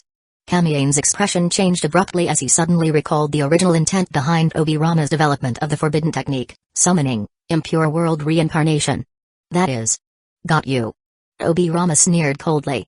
Mutually multiplying explosive tags. Boom. An immense white light instantaneously filled Kamiane's entire field of vision as the humanoid bomb detonated right before Kamiane's eyes. This was not the end. With each explosion, numerous explosive tags were simultaneously summoned, conjuring even more explosive tags, creating an infinite chain of concentrated detonations. Boom. Boom. Boom. More reanimated corpses surged forward, pressing tightly against the Susanoo. Some took advantage of the chaos to leap up, firmly grasping the Susanoo's arms. The obsidian body of the Susanoo began to glow with a crimson light. Each one a burning explosive tag. Boom. Boom. Thick flames filled the barrier within mere breaths, the boundary walls pulsating with each explosion. Billowing black smoke erupted like a volcanic eruption, pouring out in all directions. One after another, flames erupted from the top of the barrier, transforming into burning wings that soared through the pitch-black sky. A blinding white light pierced through the barrier, illuminating the area within a radius of several hundred meters as bright as day. The light illuminated the crimson eyes of Tobirama, yet it failed to dispel the profound gloom deep within his gaze. The attack before him was undeniably formidable.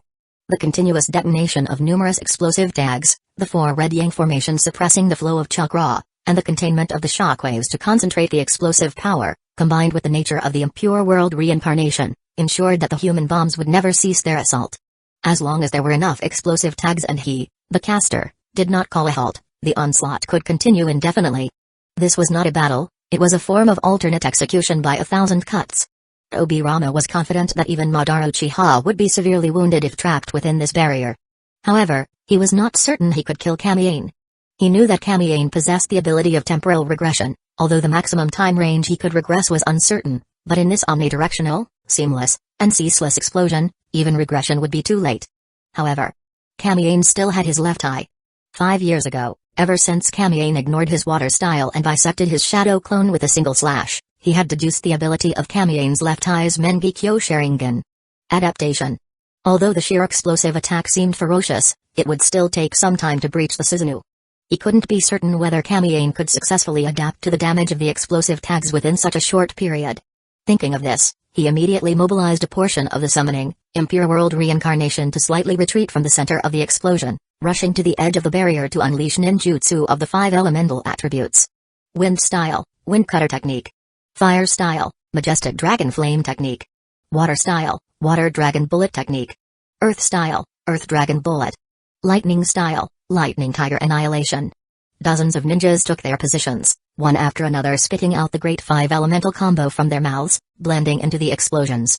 Even if they were caught in the explosions, they would immediately form hand seals the moment their bodies were repaired. With the roar of wind and the rumble of thunder, the surge of water and the emergence of fire, countless ninjutsu directly submerged the Susanoo. Chapter 34, The Great Transfer Boom. Boom. Boom. Inside the 4 Red Yang formation, the towering explosions continued unabated. Damn it. Within the black Susanoo, Kamiane gritted his teeth, his pair of Mangekyo Sharingan spinning like windmills. Blood continuously welled up from his eye sockets, only to vanish in an instant, repeating this process second after second. He was attempting to elevate his Susanoo to the 3rd stage. The continuous and concentrated pinpoint explosions were no mere jest. If his Susanoo were not desperately maintained, it would be breached in just 3 seconds. As long as chakra was supplied incessantly, the Susanoo would not collapse. With a hum, the massive half-body Susanoo emitted a surge of black energy, enveloping its entire form like a cloak, forming a vague outline of armor. However, just as the armor was about to take shape, it suddenly crumbled, and the 2nd stage Susanoo returned to its original state. This frustrating and unbearable sensation was as vexing as an unfulfilled sneeze. The 4 Crimson Yang formation truly lives up to its reputation, suppressing me to such an extent that I cannot summon the Yataga Arasu Susanoo, nor can I utilize the sacred artifact. Kamiane pressed his palms together, adjusting his internal energy in an attempt to revive the stagnated meridians. It's no use, no matter how many times I try, it's simply impossible. The continuous explosions will persist for a long time, which means the timeline for reversal cannot be refreshed. I only have 2 minutes left. Once this time is exceeded, I will die. Even if I adapt to the explosions using Makerad, I cannot cope with the 5 elements great chain bullets before my chakra is depleted. Damn you, Tobirama, this is no way to proceed. Kamiane surveyed his surroundings, peering through the inner wall of the Susanoo, gazing at the dazzling flames outside, and the faces of zombies that repeatedly disintegrated amidst the explosions. Change of strategy, let's deal with these zombies first. Every ninjutsu has its weaknesses. Previously, these guys were too far away from me, but now they've gathered around me on their own. Kamiane had decided on a countermeasure. To deal with these reanimated corpses, although he didn't know sealing techniques, he still had another lethal move up his sleeve. To fight something that is indestructible, one must use something equally indestructible. Relax, relax. The operating principles of the techniques are the same. All you need to do is switch the nature of the chakra, and it can be done. He adjusted his breathing, and his hands began to form hand seals slowly and precisely. The heavy chakra started to flow sluggishly along a specific pathway. Z, Chu, Zu, Wu. Kamiane crossed his hands, with both index fingers forming an arched bridge. This ninjutsu concluded with the Wu seal, held vertically in front of his chest. Fire style, majestic flame annihilation. He took a deep breath, then exhaled sharply. The pitch-black flame surged forth like a collapsing mountain torrent. Kamiane rotated his body, allowing the dark flames to sweep in all directions, engulfing all the summoning, impure world reincarnation outside the Susanoo. In an instant, the surroundings transformed into a sea of black fire, and even explosions became fuel for the Amaterasu flames. Hulu. Under the extreme heat, the summoning, impure world reincarnation turned into ashes one after another. Even if they reformed their bodies, they would be instantly consumed by the flames. For the first time, these flames achieved true eternal combustion. When the explosions ceased, Kamiane also let out a sigh of relief. His gaze gradually turned cold as a swirl of black energy emerged, and the Yasaka Magatama reappeared. Whoosh, whoosh, whoosh. Dozens of Magatama scattered in succession, obliterating the ninja who was releasing the grand fireball technique in the distance. The Magatama were entwined with the black flames of Amaterasu, indistinguishable from the dark Magatama themselves. Soon, the surrounding ninjas also became fuel for the black flames. Kamiane's eyes narrowed as he noticed that when the Amaterasu flames reached the boundary, they ceased to spread and were instead repelled back. Barrier techniques and sealing techniques are indeed extraordinary, even capable of suppressing the blaze release. 1 second had passed, and Kamiane prepared to activate Hamano Tokatachi once again, refreshing his 5-minute invincibility period. But at that moment, a hand once again pressed against the outer wall of the Susanoo. Senju Tobirama. Kanu, Kamien Uchiha. Tobirama's face was extremely pale, his sunken eye sockets accentuating the ferocity in his gaze. In that brief instant, Kamien saw his face clearly. A gaunt and menacing visage. 2 black vertical lines extended downward from the blank diamond-shaped mark on his forehead, spreading across his entire body, wrapping around his hands and feet like ribbons. So it was. Before he could express his surprise, the massive half-bodied giant vanished abruptly, including Kamien inside, disappearing without a trace in the blink of an eye, leaving only black flames burning fiercely around. After succeeding, Tobirama did not immediately leap out of the barrier. He threw hundreds of flying thunder god kunai in all directions, and a kunai slid out from his sleeve, ready for battle. Tens of thousands of miles away from this place, in an unnamed sea area. Crack. Crack, crack. Kamien was the first to hear a certain crisp sound of shattering. This was the sound of the Susanoo cracking. The sound was like a great bell, resounding and lingering, immediately jolting his dizzy mind awake. This was the closest he had ever been to death. The instincts honed through years of battle had saved his life. The moment he regained clarity, he instinctively contracted his entire body, unleashing a massive amount of chakra to maintain the Susanoo. So dark, so cold, I can't see anything. He strained to open his eyes wide, but everything around him was pitch black, as if swallowed by a black hole, only faintly aware of a floating, sinking sensation. A pungent, intensely salty flavor assailed him, almost cutting through his nasal cavity. Crack. In less than a second, his Susanoo split open once again. What? This crisp sound came from all directions, time seemed to stagnate, and even the sound of the cracking was drawn out and prolonged, indicating that the Susanoo was still facing a powerful, all-encompassing attack with no blind spots. Kamien was startled into a cold sweat, finding it hard to imagine what kind of attack he was enduring. Calm down, calm down. I still have time. Kamien desperately activated Amano Tokatachi to restore his condition while trying to calm his mind. At the last moment, Tobirama teleported over and struck me with a bomb, followed by an unfamiliar sense of dizziness. Yes, this feeling, there's no mistake. I must have been teleported away by his flying thunder god technique. Endless darkness, omnidirectional crushing, not a single soul within 100 miles, this faint scent of blood, this bone-chilling temperature. Aside from the abyssal depths of the ocean, I can't think of any other place. He actually wants to use the pressure of the deep sea to kill me. Almost instantly, he thought of activating his ocular technique to teleport back. He desperately suppressed that thought. Since Tobirama knew about his space-time ocular technique, he would naturally anticipate that he had a way to teleport back. At this moment, Tobirama must be lying in wait at the original spot. The moment he reappeared, no matter where he emerged, he was certain that what would land on him in the next instant wouldn't be raindrops, but Tobirama's kunai. Amano Tokatachi isn't truly invincible. Even if he chose to teleport back alongside Susanoo, there was no guarantee that Tobirama wouldn't momentarily appear inside Susanoo. That old fox must have already set up the flying thunder god technique again at the original location. In the next 1 second of cool down time, it is enough for him to kill himself several times. But if he doesn't leave, sooner or later, he will be crushed into a meat patty by the pressure of the deep sea. At this thought, Kamien's breathing became slightly disordered, and he couldn't help but feel a lingering fear for Tobirama's wisdom and series of tactics. Lord Madara, things are about to go bad. Hashirama is hailed as the god of shinobi by the world. If one must also deify Tobirama, then Kamien would be willing to call him the god of schemes. Hey Kamien hugged his arms, the biting cold invading through his limbs and bones. He is now like a lab rat in a container, the only thing he can do is desperately maintain the strength of the container, but this is undoubtedly drinking poison to quench thirst. He can only await death in the time to come. For the first time in his life, he truly experienced a profound sense of helplessness. Damn it, I messed up big time. In reality, after he released the Nine Tails, there was indeed a brief window of time when he could have made a clean escape. Even with pursuers on his tail, even with Senju Tobirama hunting him down, he could have still left the scene with ease. The reason he obediently walked into Tobirama's trap, the reason he entangled with Tobirama for so long, was all just a part of his plan. In his mind, Madara's words inexplicably flashed by. Relying solely on the disparity in information to fight. This is no way to become a true powerhouse. If you fight like this and fail to achieve a first strike kill, you'll definitely suffer a major loss in the next battle. The seawater was icy cold. His lips trembled, and though his entire body was on the verge of losing sensation, the endless darkness was even more capable of crushing a person's will. No. Kamien slowly clenched his fist. In the abyssal depths devoid of any light, his gaze suddenly turned resolute, the Mangekyo Sharingan swirling faintly. I can still adapt to the deep sea. Chapter 35. It is I who have won. The sudden rain had just ceased, and the night breeze was moist, each breath carrying a cool, tingling sensation. Senju Tobirama gripped a kunai, his body taut, slightly hunched, his gaze sharp and vigilant, resembling a tiger poised to strike.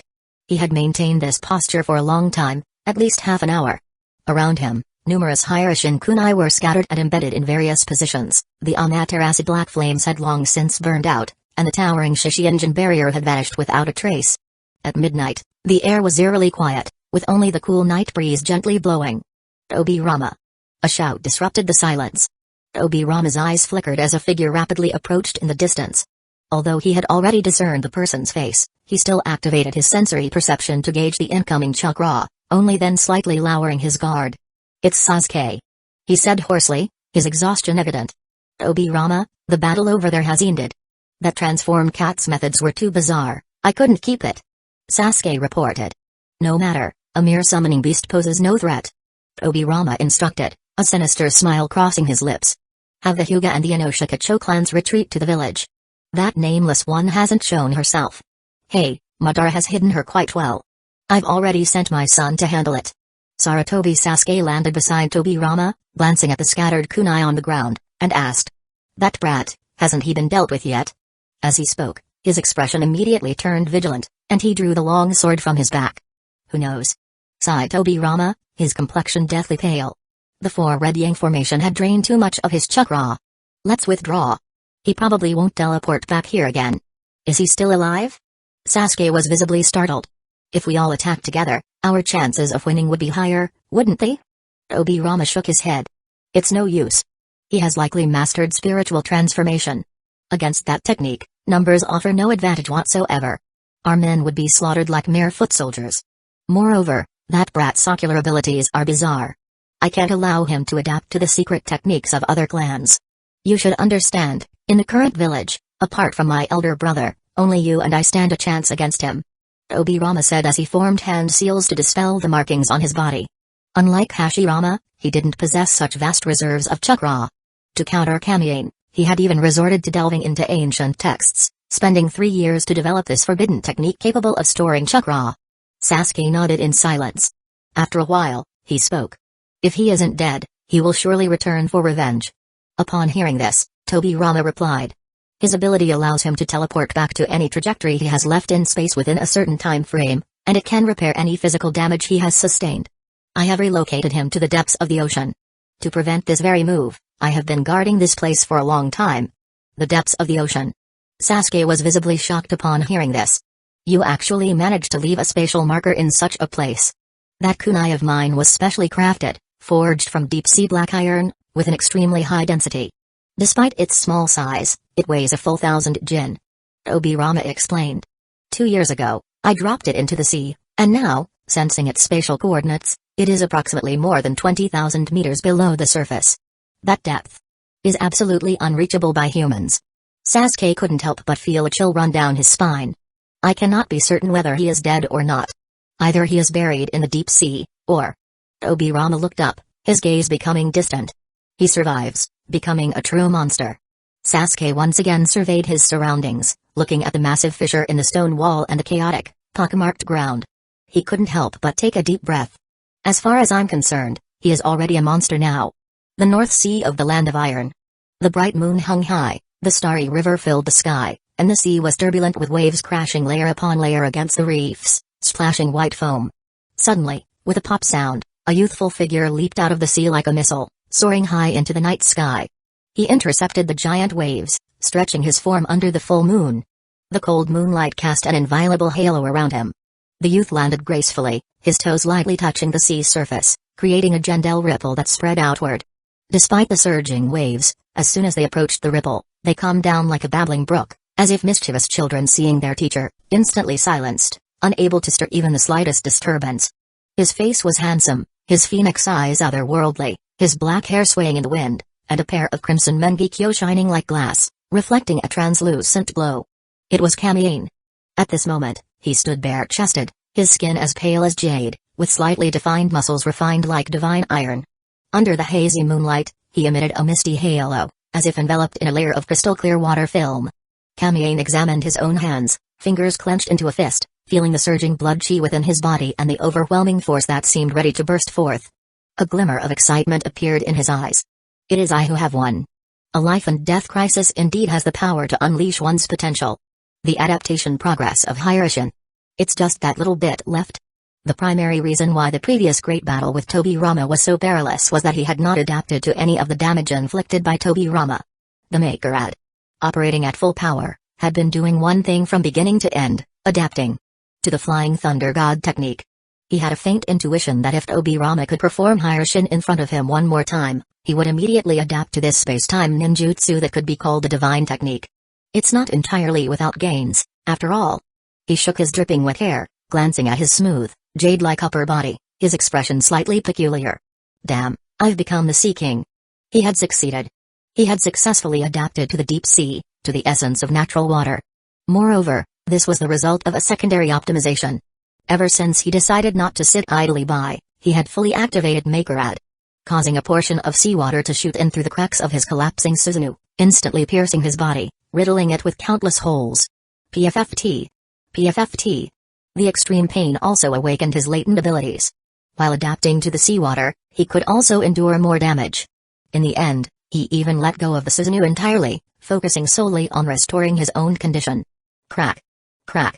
Bone shattered, flesh mangled, yet in the next second, everything was restored as if nothing had happened. Tendons and bones were repeatedly reconnected, blood stained the seawater red. Pain and rebirth were like two sharp blades, ravaging his body and mind, repeatedly destroying and rebuilding them. After several such cycles, Kamiane finally adapted to the deep sea under the extreme pressure of life and death. The first optimization, he grew gills. The seawater no longer tasted salty and bitter. Even in the pitch-black depths of the ocean, he could breathe as freely as in the air. His physical body underwent unimaginable enhancement, his bones and flesh became exceptionally tough, even his skin shimmered with a crystalline glow. Though his physique appeared slender, it harbored the might of a colossal beast. Every cell in his body became incredibly resilient, as solid as an impregnable fortress. They could even adjust internal pressure according to external stress. Neither the corrosive seawater nor the terrifying water pressure could harm him in the slightest. His circulatory system upgraded, his heart pumped steadily and powerfully, like a divine drum from the distant celestial realm. His body maintained a constant temperature. The evolution of his physical body, from the inside out, rendered him immune to all damage from seawater, even adapting to sudden temperature changes, disregarding the coldness of the ocean. Webs grew between his fingers, granting him the ability to swim. Furthermore, his eyes underwent evolution, significantly enhancing his visual capabilities in the dark depths of the water, allowing him to automatically adjust his visual range based on light intensity. This enabled him to penetrate the depths of the ocean for thousands of meters, even discerning the deepest trenches. During the second optimization, his gills and webs disappeared, and the external traits that diverged from those of a human returned to their original state, replaced by the opening of all his key acupoints throughout his body, utilizing the largest organ for respiration. His skin. Through his pores, he absorbed oxygen and expelled wastewater, with his cells controlling the process of gas exchange through the cell membrane, consciously absorbing oxygen from the water, and only oxygen. He enhanced his affinity with water, enabling him to subconsciously control water molecules within a certain range beyond his body's surface, with meticulous precision and immediate responsiveness, maintaining stable density and wave vibrations, and regulating the flow velocity of water. This is a completely natural reaction, akin to how human skin contracts when cold and dilates pores when hot. This allows him to move freely amidst the water resistance and immense pressure of the ocean depths, far surpassing the mere muscular movements facilitated by fins by several magnitudes. Moreover, when he focuses his attention on water manipulation, he can control water molecules within a larger scope. Within his domain, he is the sovereign of water, wielding the authority of the seas. Even in the depths of the ocean, he can effortlessly manipulate water to flow against the current, creating a stable spherical vacuum zone out of thin air. Additionally, he has evolved a form of sensory ability. His chakra can diffuse in high-frequency waves and then be retracted, allowing him to perceive information about his surroundings through his body. Now, he is practically a humanoid radar, capable of detecting changes in molecular density within a certain range. Combined with his soul perception, everything within a 10-kilometer radius is revealed in minute detail, allowing him to avoid obstacles even during high-speed movement. At this point, he has fully adapted to the depths of the ocean. He finally catches his breath and seizes the opportunity to search the sea. Eventually, he finds a severely deformed flying thunder god kunai lodged within a coral. Upon seeing the flying thunder god technique inscribed on it, He immediately tears it apart before returning to the surface. Kamiyane lowers his head, examining his pale, crystalline palm. His gaze seems to penetrate the skin, as an endless flow of power silently courses through his muscles and meridians. As the wielder of Makerad, he quickly adapts to this exponentially surging strength. The divine light in his eyes completely retracts, and his breathing becomes steady, deep, and prolonged. Given his current physical constitution, even if Hashirama himself were to appear, he would have the confidence to compete with him. However, that peculiar expression on his face remained unresolved. Although becoming stronger is a good thing, but am I still considered human now? Chapter 36, The Divine Sea Body Kamiyane Bridge, Underground Base. Hikari Uchiha sat cross-legged on the bed within the secret chamber, her eyes tightly shut, attempting to divert her attention by refining chakra. However, after several unsuccessful attempts to fully concentrate, she simply opened her eyes and stared blankly at the ceiling. Suddenly, the ground trembled slightly, and a heavy sound emanated from the stone door. Hikari's body quivered faintly, and her beautiful eyes immediately regained their vitality. She swiftly leaped off the bed and, like a kitten, darted to the base entrance in just a few steps. Lord Madara.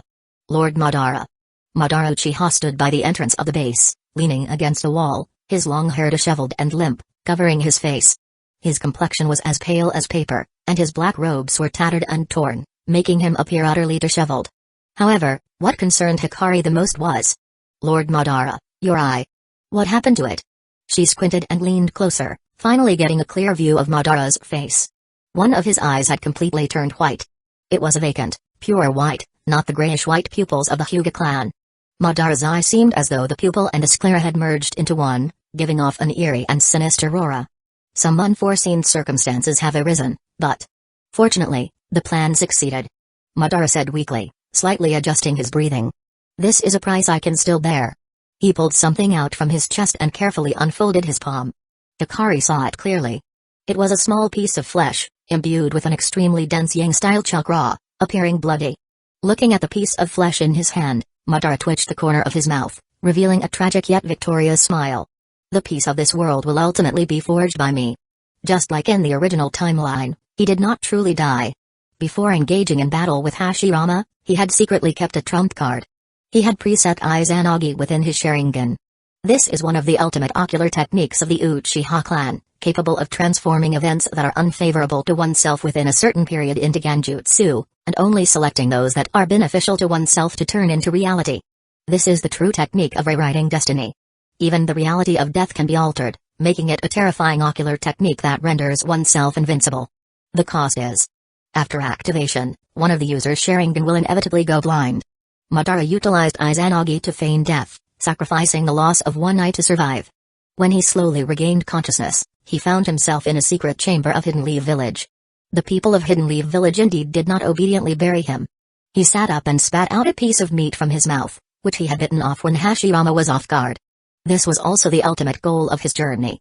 He gasped for breath, gradually calming down, while a surge of resentment welled up in his heart. To think I was still defeated by Hashirama. He quickly regained his composure, escaped from the secret chamber of Hidden Leaf Village,